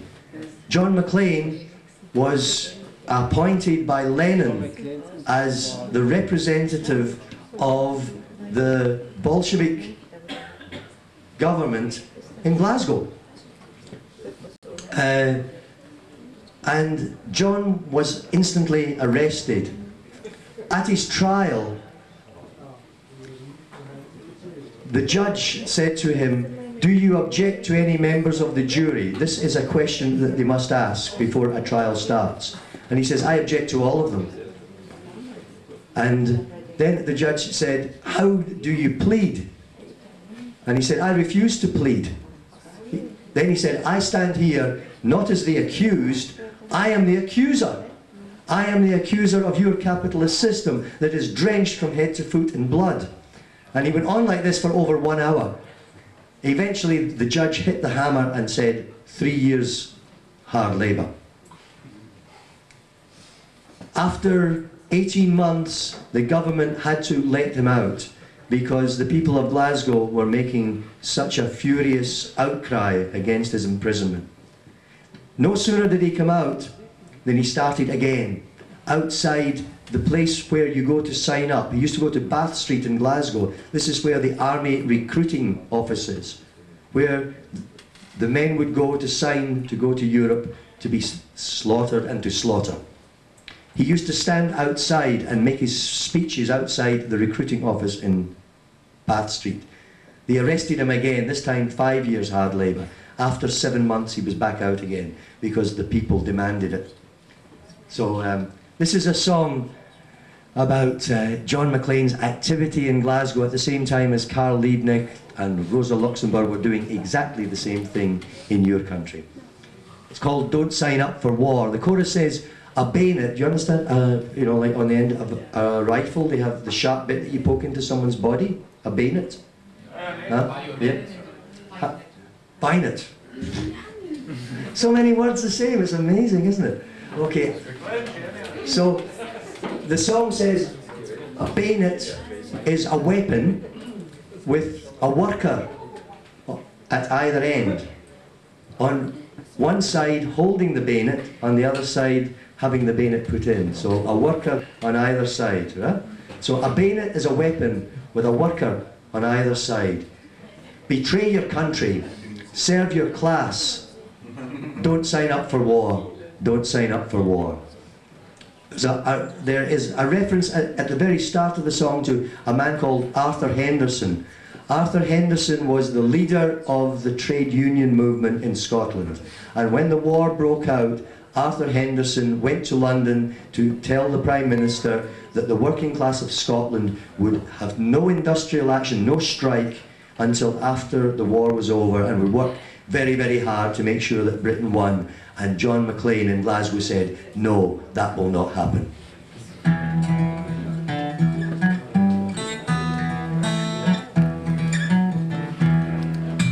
See on Arthur Henderson, he'd bummer o' the working men. When war broke out, he pressed his suit and he ran to catch the train.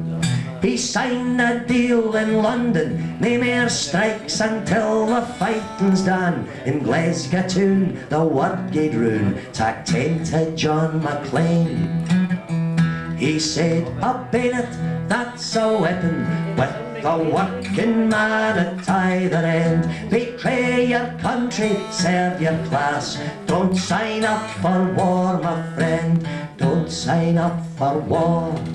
When they turned him out to Langside Hall, John stood up at the fountain. What he said was tailor-made to magnify the friction. Ye patriots can roar and bawl, it's not but braggart's fiction. The only war worth fighting for is war against oppression. He said, a bayonet, that's a weapon, with the working man at either end. Betray your country, serve your class, don't sign up for war, my friend, don't sign up for war. The police weeked him out of there and down to Queen's Park Station. They tell't him plain, offend again and we'll make you rue the day, son. But Johnny didn't turn a hair, he called for a demonstration. A mighty throng, 10,000 strong, turned out against conscription.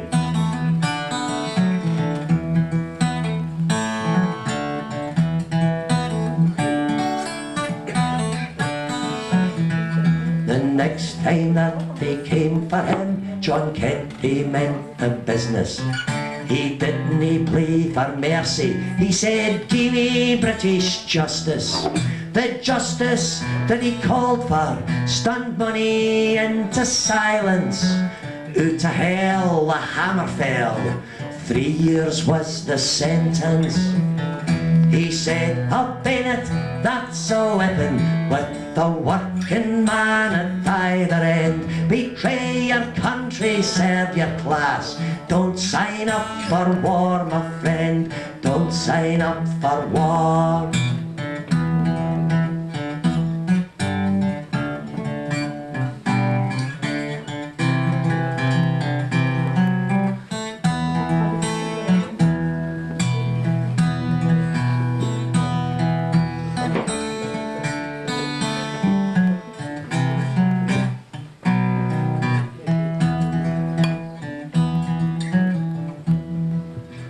Clamour to release Maclean, each we were fetch and bear man.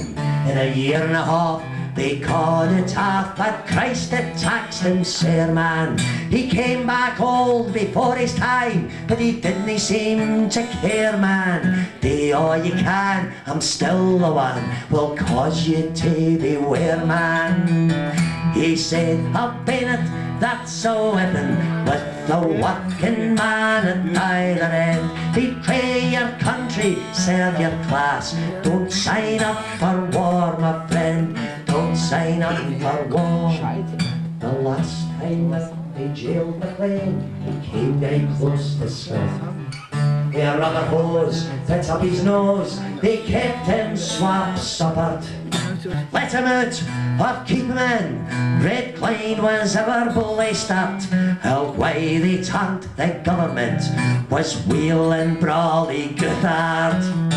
He said, I've been it, that's a weapon, with the working man at either end. Betray your country, serve your class, don't sign up for war, my friend. Don't sign up for war.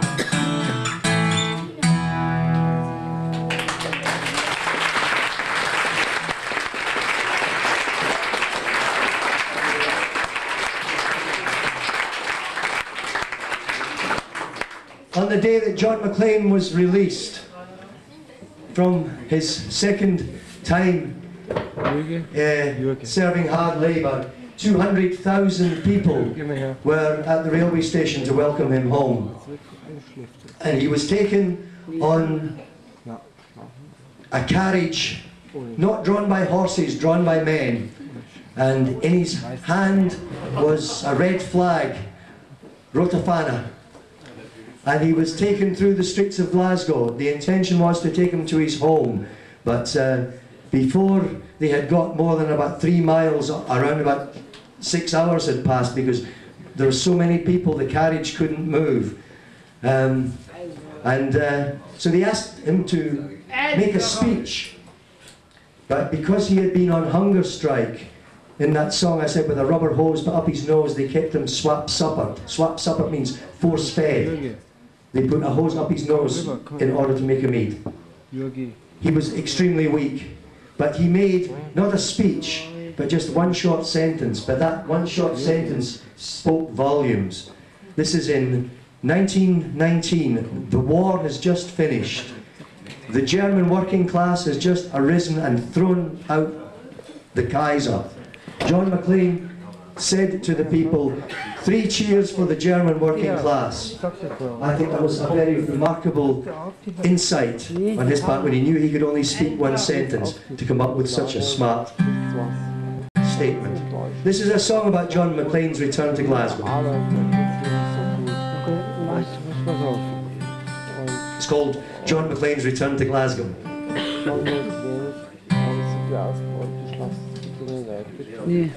Und dann fand ich noch jeder in Deutschland hat große Arbeitsplatz hat, alles wo die eingehalten haben, das heißt, dass es zusammenkommt. Du bist immer auch sehr schwach.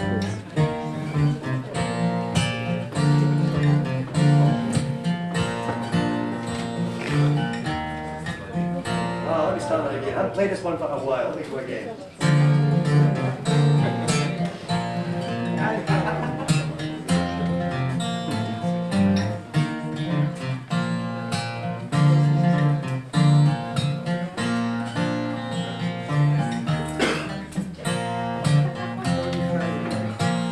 Hey man, did you see him when he came down Big Argy? Oh, war the lamb and mowing north o' the Tame. Yon man is coming, but he'll turn his turn and but oh sure he'll win back to Glasgow today. The Ginas and Hunters, they're marching for Clydebank. Come on now and hear him, he'll be our friend to bide. Turn out Jock and Jimmy, leave your crans and your muckle gantries, for John Maclean has come home to the Clyde. Hello, Pat Malone, I knew you'd be here sun. The red and the green lad will wear side by side. Gorbals is his today, Scotland belongs to him. Who great John MacLean has come home to the Clyde.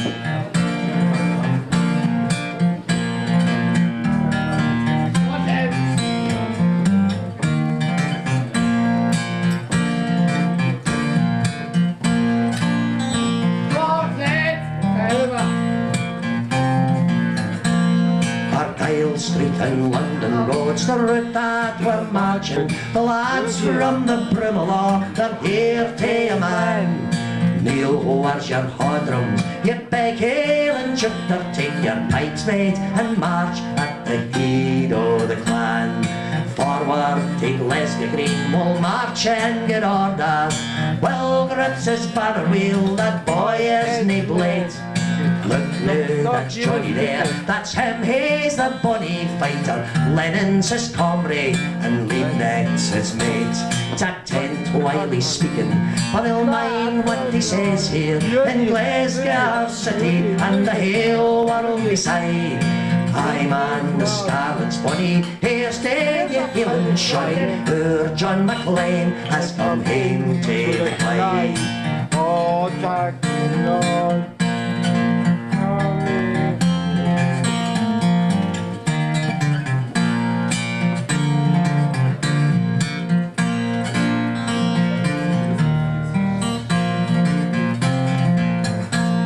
I will when it's finished. I'm away home to Springburn. Come home to your tea, John. We'll soon have you fed. It's hard work, the speaking. Oh, come share, he'll be tired in it. I'll sleep on the flare mac and gie John my bed. The whole city's quiet now. It kens that he's resting. At home with Glasgow fiends, their fame and their pride. The red will be worn, my lad. Scotland will march again. The great John MacLean has come home to the Clyde.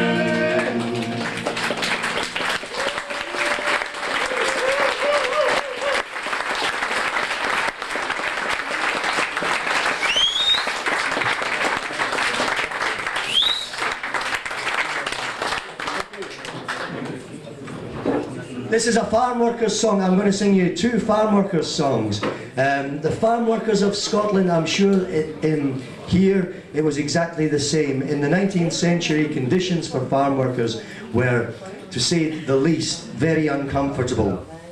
In Scotland, the farm workers were housed in shacks that were called bothies.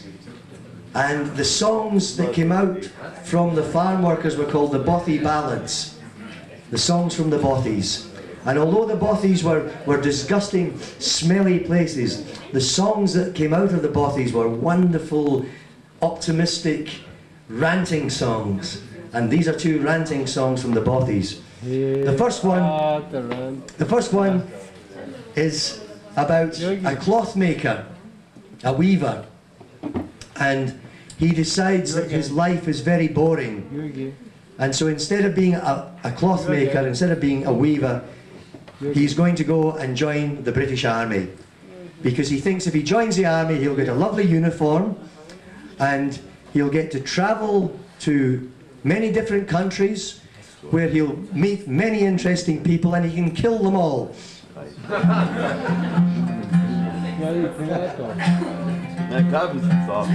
So he decides he's going to become a soldier. That's a soldier in my dialect. And he comes from a little town in the northeast of Scotland called Forfar. So the song is called The Forfar Soldier, The Forfar Soldier. And at first he thinks he's made a very great decision because his uniform is bright red with a big hat with a feather in it, and he's marching up and down thinking he's a very special and important person. Then they send him over to Spain, and Britain is at war at this time with Spain, and suddenly he is in one regiment and surrounded by 40 Spanish regiments. Then he starts thinking maybe cloth making isn't such a bad job after all. The chorus to the song goes, hurrah, hurrah, with my titty fillet lido. absolute nonsense. No meaning whatsoever. Yogi. It goes like this. Hurrah, hurrah, way my titty fallera lido. Do you want to try it? Hurrah, hurrah, way my titty fallera lido. Very nice. Hurrah, And for I was born and bred, faith but a dip and shame, sir, to think of a weary life I led before I left my home, sir. Hurrah, hurrah, way my titty fallera lido.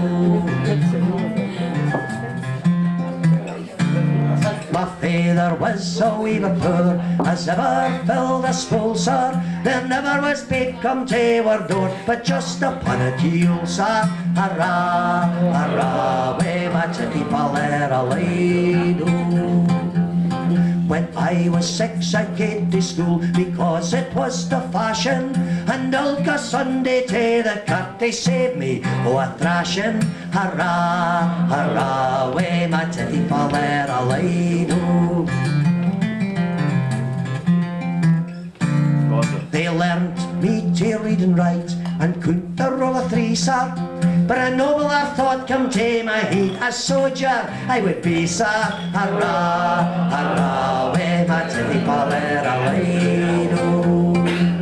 So I went off to Fort Fortune in the Fort Fortune and there I listed with Sergeant Brown for £20 a bounty. Hurrah, hurrah, way my titty fallera lido.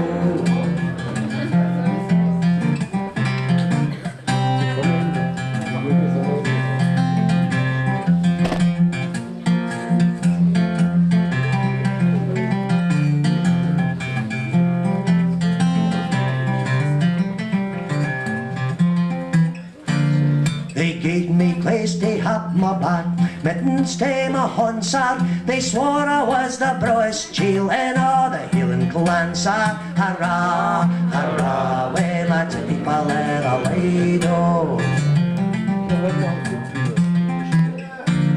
We spent the most of our time just marching up and down, sir, with a feathered bonnet on my head and powder to the crown, sir. Hurrah, hurrah, way my titty fallera lido. But syne they got me changed my tune, they sent me over to Spain, sir, where 40 regiments in a row came marching over the plain, sir. Hurrah, hurrah, way my titty fallera lido.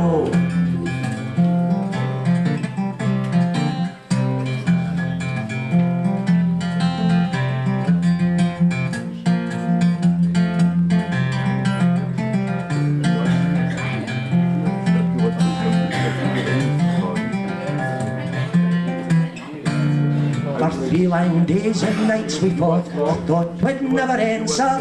When a bullet went whistling through my leg, up and I fired again, sir. Hurrah, hurrah, way my titty fallera lido. The blood come pouring through my hands, they fast it flowed down, sir. So I threw my gun among my foes, and I sat down and sang, sir. Hurrah, hurrah, way my titty fallera lido. The doctor came and dressed my wounds, he swore I would be lame, sir. But I got a order to Oxford staff, and I come humpling home, sir. Hurrah, hurrah, way my titty fallera lido. Now all the dangers I have seen I scarcely need to mention, but now I'm back in Fort Pershire and living off the pension. Hurrah, hurrah, way my titty fallera lido. Hurrah, hurrah, way my titty fallera lido.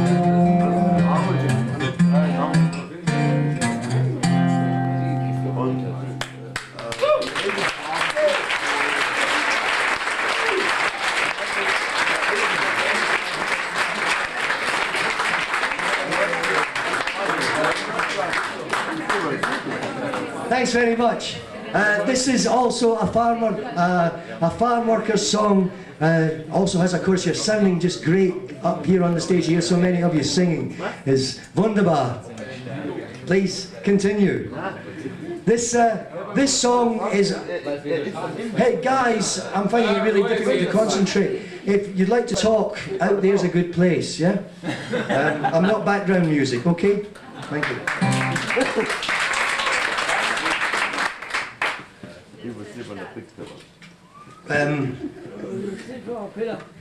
This song, there are many, many versions of this song. You will find this song in Ireland. It goes in Ireland by the title As I Roved Out. In England it goes by the title 17 Come Sunday. In Scotland it's called With My Roving Eye. And in all the versions the story is the same. The tune is different, the title is different, but the storyline is always the same. In the story, a farm worker comes from the country into the town with all his wages, and he wants to drink and he wants to meet a woman, and he does both.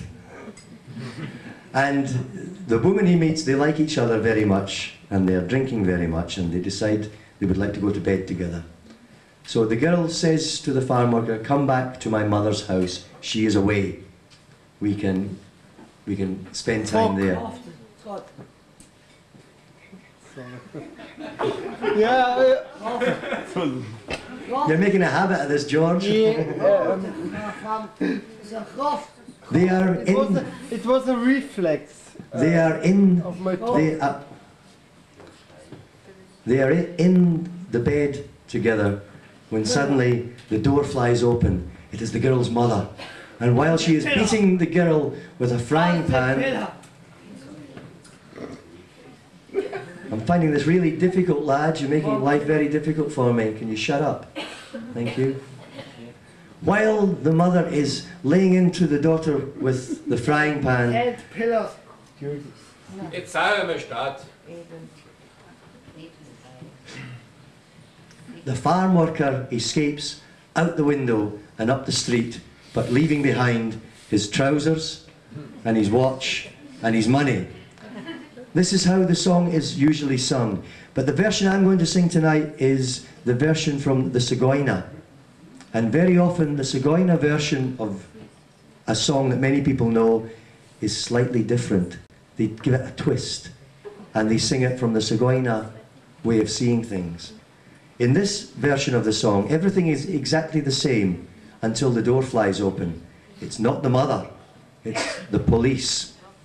Yeah? Because Sigeuner knows that if a gypsy man goes with a woman of the town, then the police will make trouble for the Sigeuner. So the door flies open and it's the police. And he doesn't escape out the window. Instead, the police throw him down the stairs. And when he tries to return for his trousers, they tell him, go or you'll be arrested. But having said that, it goes to a very happy tune.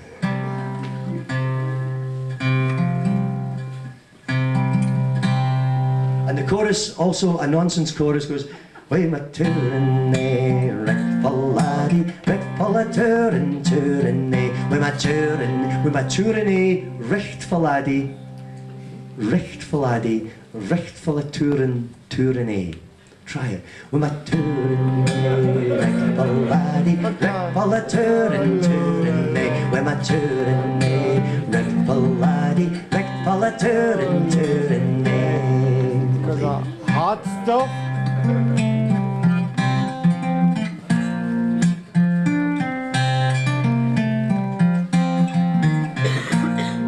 As I went up the overgate, I met wi' a bonny wee lass. She looked at me with the tail o' her e'e as I gaed walking past wi' my turin, richt full laddie, richt full a turin, Said I'm a bonny lassie, would you like a glass?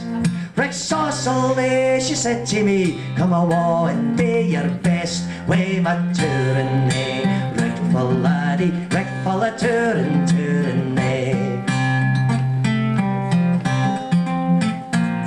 She took me up the water to a wee pub near the burn. It's true what Robbie Burns said, a man was made to mourn. Way my turin, richt full laddie, richt full a turin,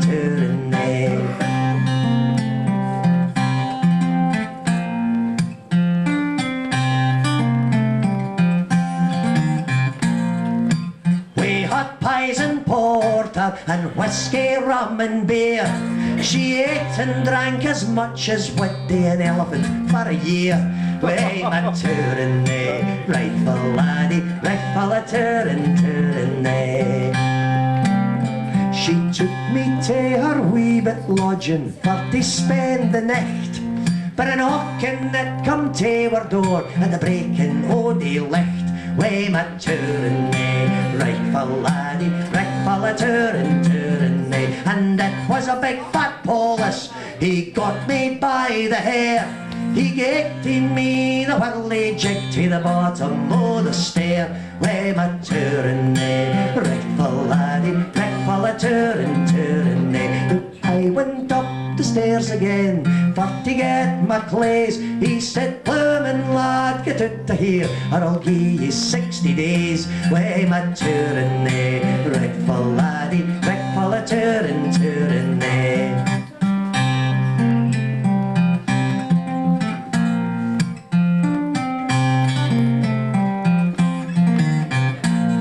Now I come across Faye Ochtermuchty for to sell something in Dundee. And I met with a bonny wee lassie, she got the liberty of me. Way my touring day, rightful laddie, rightful a touring day.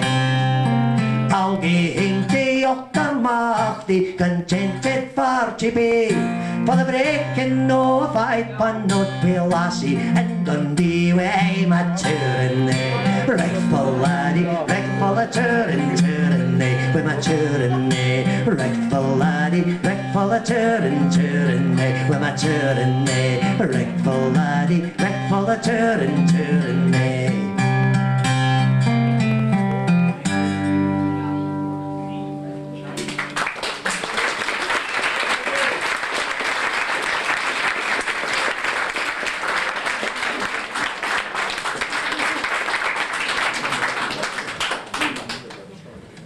I'll finish off this set with a song which I wrote about a time in Scottish history which I never learned of when I was going to school.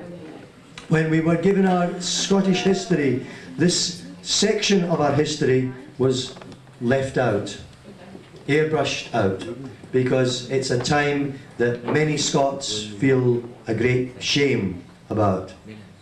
In 1792, at the end of the 18th century, our tribal people, because Scotland has two distinctly different racial groups.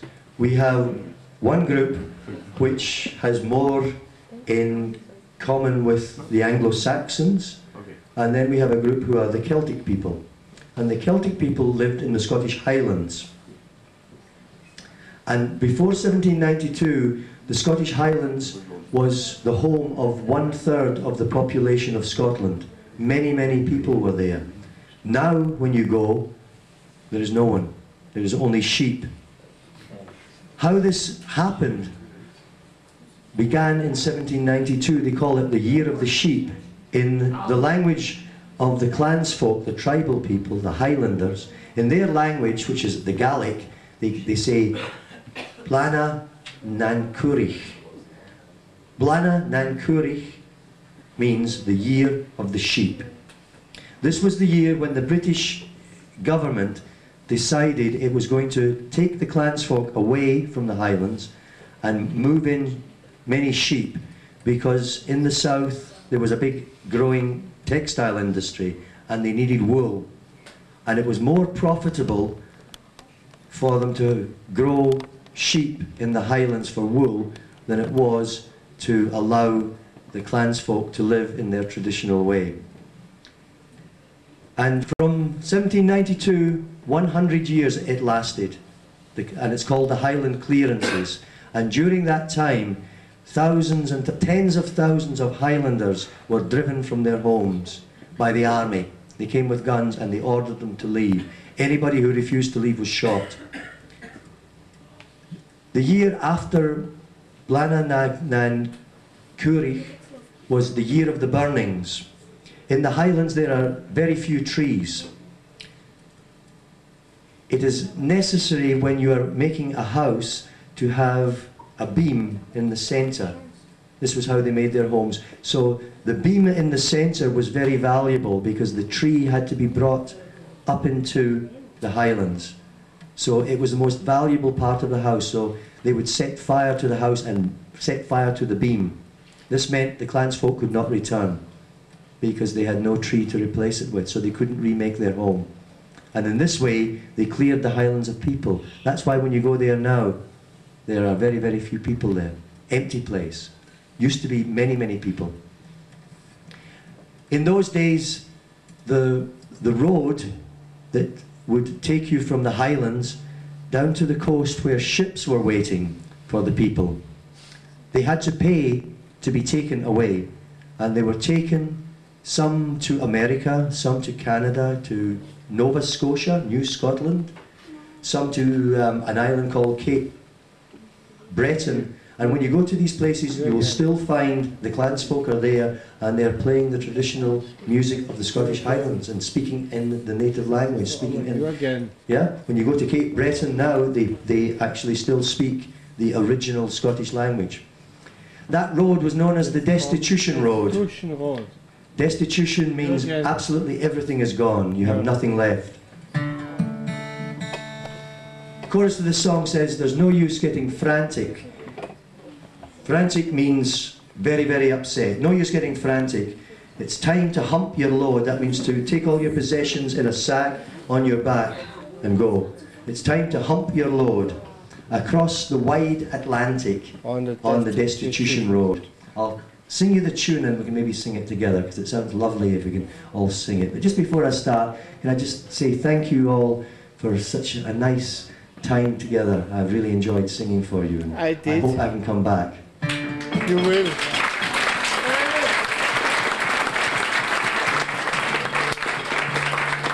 Goes like this. There's no use getting frantic. It's time to hump your load across the wild Atlantic on the Destitution Road. Try it. There's no use getting frantic. It's time to hump your load across the wild Atlantic on the Destitution Road.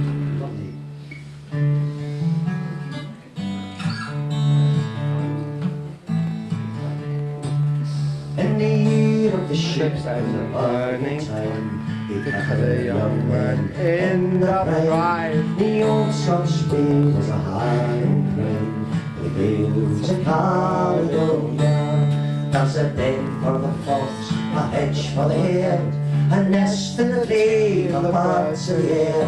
But in Scotland there's no place there for the gales of Caledonia.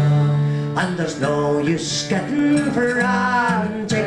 It's time to hump your load across the wild Atlantic on the Destitution Road.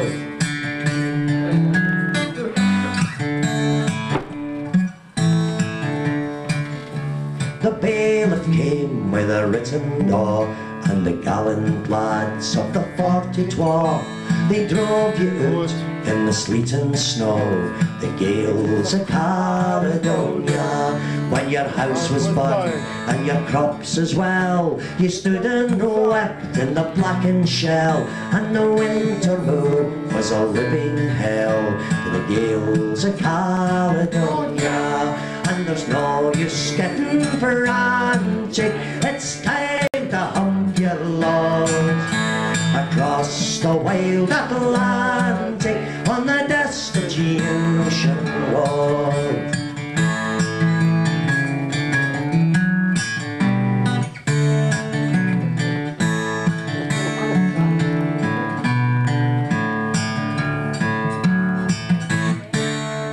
The plague and the famine were drear and blue as you made your way to Liverpool, where you'd heard of a ship that was rigged to sail for the shores of Nova Scotia.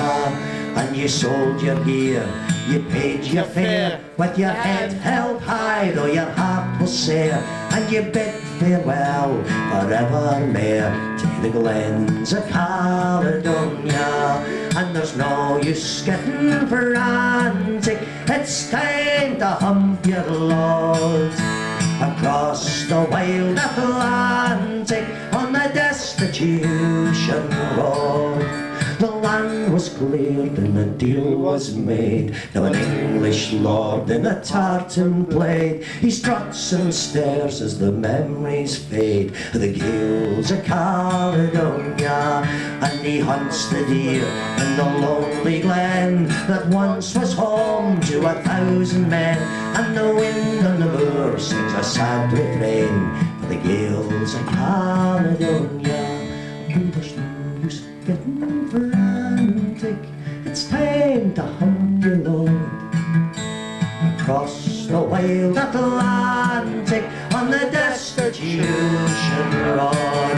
Well, there's no use getting frantic, it's time to hump your load across the wild Atlantic on the destitution road.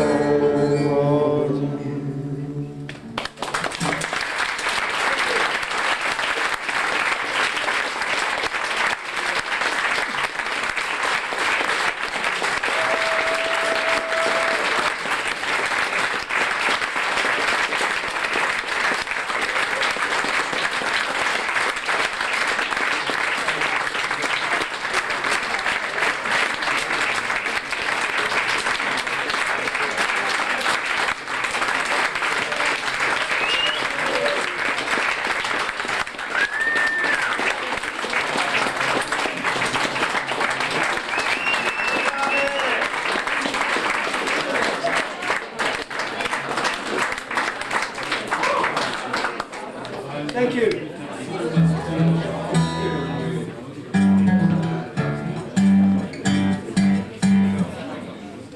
I wrote this song quite recently. I was driving in my auto in Glasgow, and it was a Saturday afternoon, and I was driving through Ibrox. Ibrox is the place where Rangers Football Club has their ground. Glasgow. In Glasgow. Yeah. And as I was driving through Ibrox, it was a Saturday afternoon, and from in English we say tower blocks, you know, big high-rise flats made of concrete, not very nice places, very poor housing. From these enormous tower blocks where men and women were making their way out from the tower blocks over to Rangers football grounds at Ibrox Park, and they were carrying the Union Jack, the flag of the British Empire, singing Rule Britannia and Hello, Hello, We Are the Billy Boys, and all those songs that they sing. And when I looked at the houses that they lived in, it seemed to me that what did they really have to celebrate, you know? So I wrote this song, it's called By Ibrox Park. The chorus goes, bang the drum, because have you seen when they have this march they call the Orange Walk? They have a big drum, it's called a lambeg drum. The lambeg drum is a huge big drum. They bang the drum and they march through the Catholic area in order to taunt them, because they think their life is far better than what the Catholics have. And they bang this drum and they play the flute. So the chorus says, bang the drum and wave the flag. Let them know who's king of the pile of slag. Slag is when you're producing coal, the waste is slag. Let them know who's king of the pile of slag. Schlack, you say, yeah? Schlack. One more word the same, yeah. Let them know who's king of the pile of slag. Though poverty sits at our door with dour jaw, with bad face, like some ill-throcket dog, like some bad-tempered dog. We'll make it cower in the final hour when we go marching around the bog. The bog is the Catholic ghetto. So, although they are very poor, they will feel good because they're going to march around the place where poorer people than them live. And when I saw this, it made me feel sad, so I wrote this song. But it ends up optimistically, so I'll say goodnight on this one. It's called By Ibrox Park, and thank you for being such a lovely group of people to spend an evening with.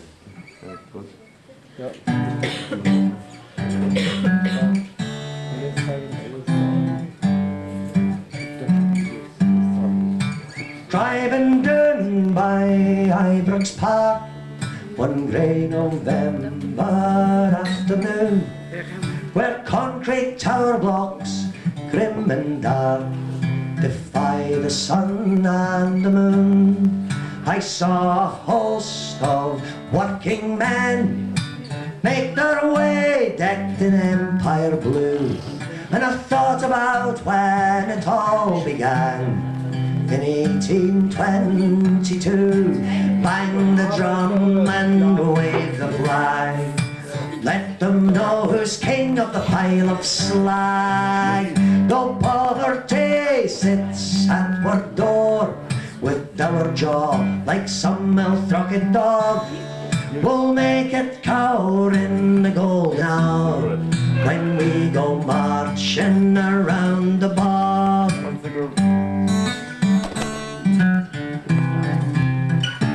Carried back in the waking dream, I heard the strains of a reform song, out from a past thick as clotted cream.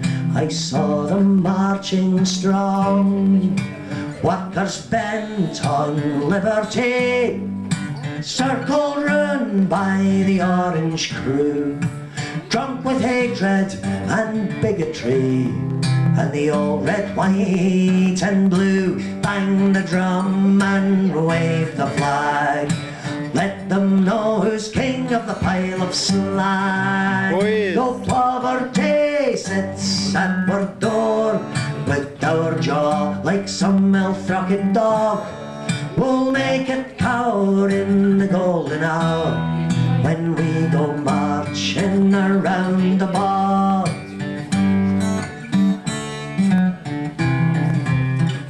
Snail pace slow through the human sea, I inched my way past the pit boss stand, with half a mind lost in reverie, on days gone far from hand. To Garvin Street's 1831, the Duke of Gordon, he paid the fee, and hired thugs from the Orange clan, made reformers' blood run free. Bang the drum and wave the flag. Let them know who's king of the pile of slag. Though poverty sits at our door with dour jaw like some ill-throcked dog, we'll make it cower in the golden hour when we go marching around the bog.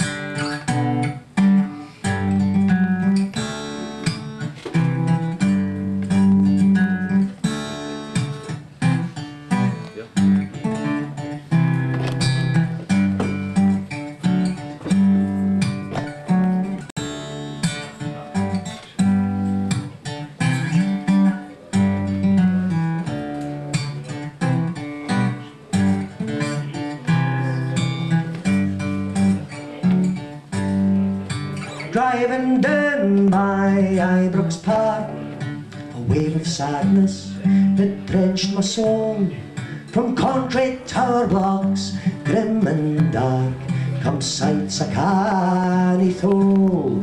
In childhood dreams I've scaled the wall, well schemed by empires to hold us back, and my heart down falls watching Callant's braw convoy a Union Jack, scorn the drum and burn the flag. Tell them what to do with a pile of slag. Nae mair will slumber in poverty, or feed our bairns to war's ill-throcked dog. Let maesters cower in the golden hour when we come marching out from the bog. Let maesters cower in the golden hour, when we come marching out fae the bog.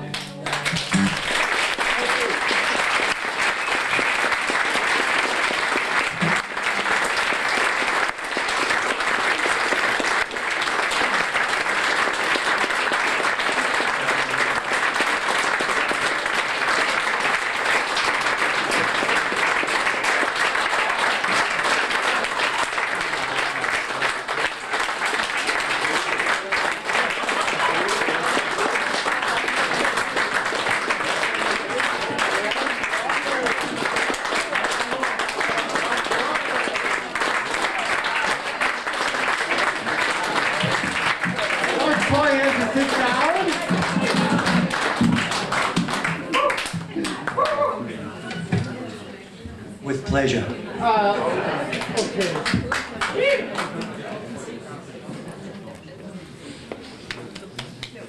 I'll sing you a song and tell you a little story from my time in Australia. Well, something I learned about in my time in Australia.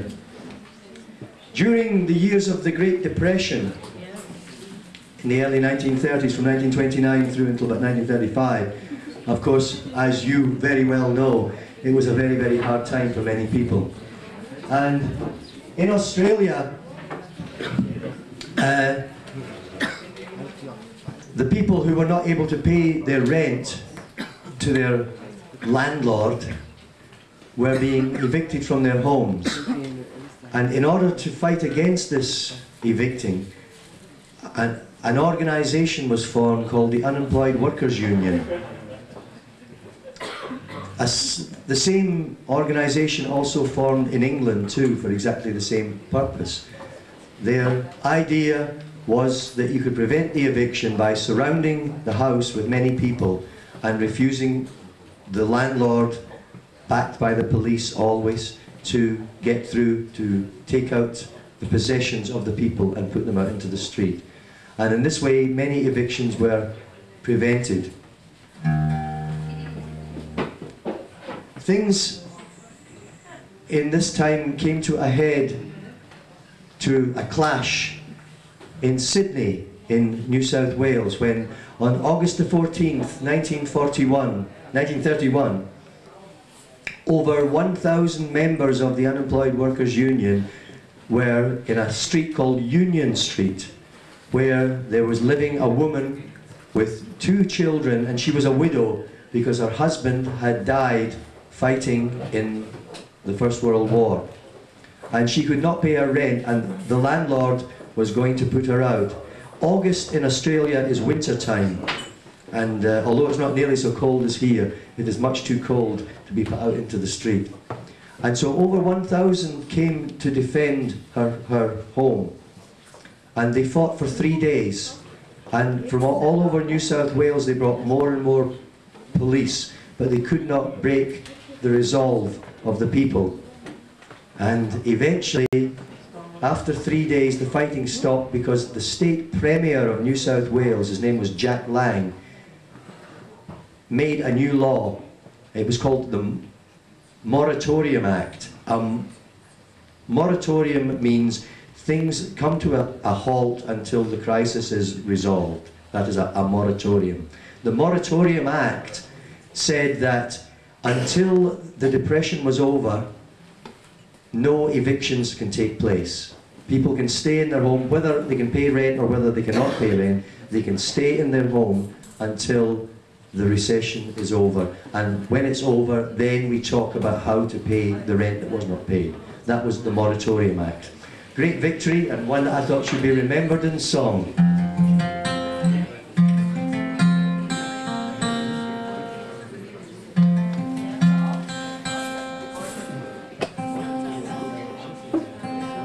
I had the great good fortune to meet a very old man by the name of Jim Munro in Sydney. And Jim was a founding member. He was an organiser for the Unemployed Workers Union.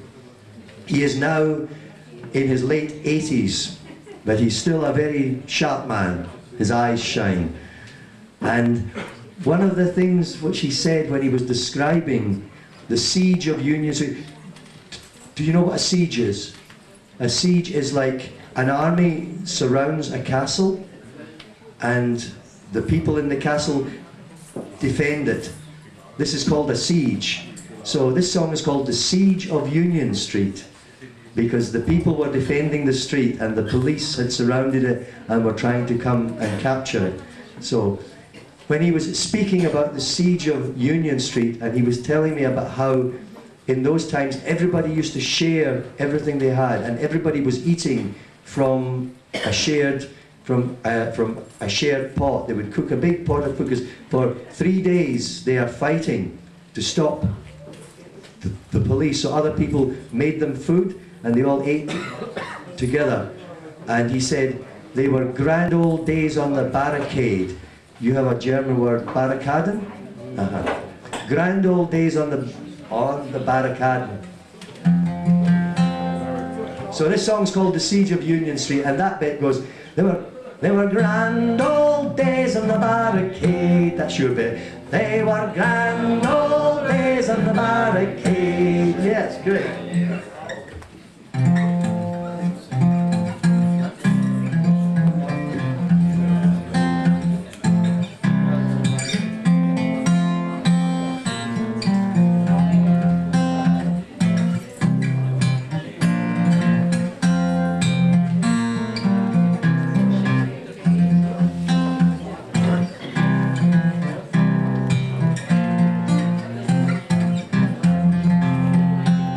Should have seen us down at Echo 14th August, Saturday night, to Newtown Stanmore, in Moore and Petersham calls went out, workers unite. We built a bloody great wall, with planks and boards all 7 foot tall. We didn't mind the howling wind and sleet, when we stood round the fire in Union Street. The man from the shop said, put it on tick. The kids came around with bottles and drinks. There was Irish stew and homemade lemonade.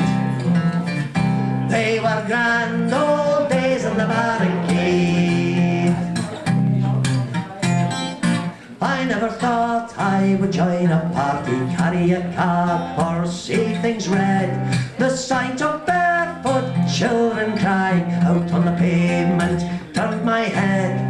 Their old man's over in France, flapping like a rag on a barbed wire fence. Their mum does what she can to make ends meet, and she's down at the siege of Union Street. The man from the shop said, put it on tick. The kids came around with bottles and drinks. There was Irish stew and homemade lemonade. They were grand old days on the barricade.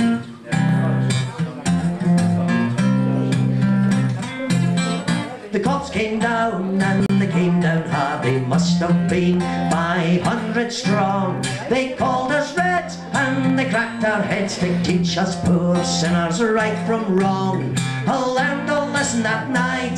It's all out war when you stand and fight. I saw those brisk young coppers on their feet behave like thugs in Union Street. The man from the shop said, put it on tick. The kids came around with bottles and drinks. There was Irish stew and homemade lemonade. They were grand old days on the barricade.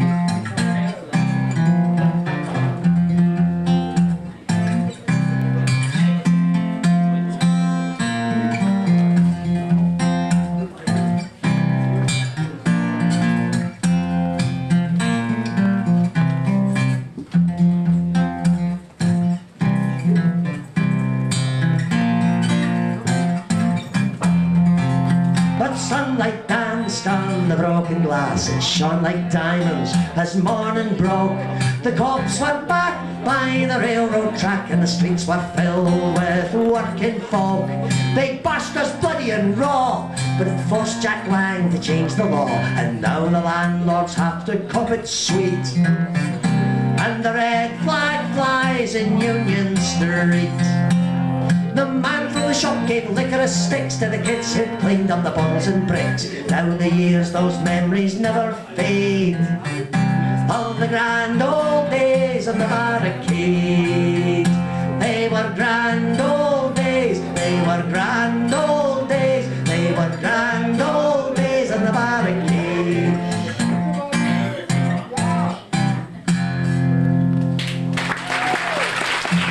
Thank you very much. Good night. I've got CDs if you'd like to buy one, come and see me. Thank you.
Georg, can I have a cigarette? For 3 days, no cigarette. I'm desperate for one. Can I have one of your cigarettes?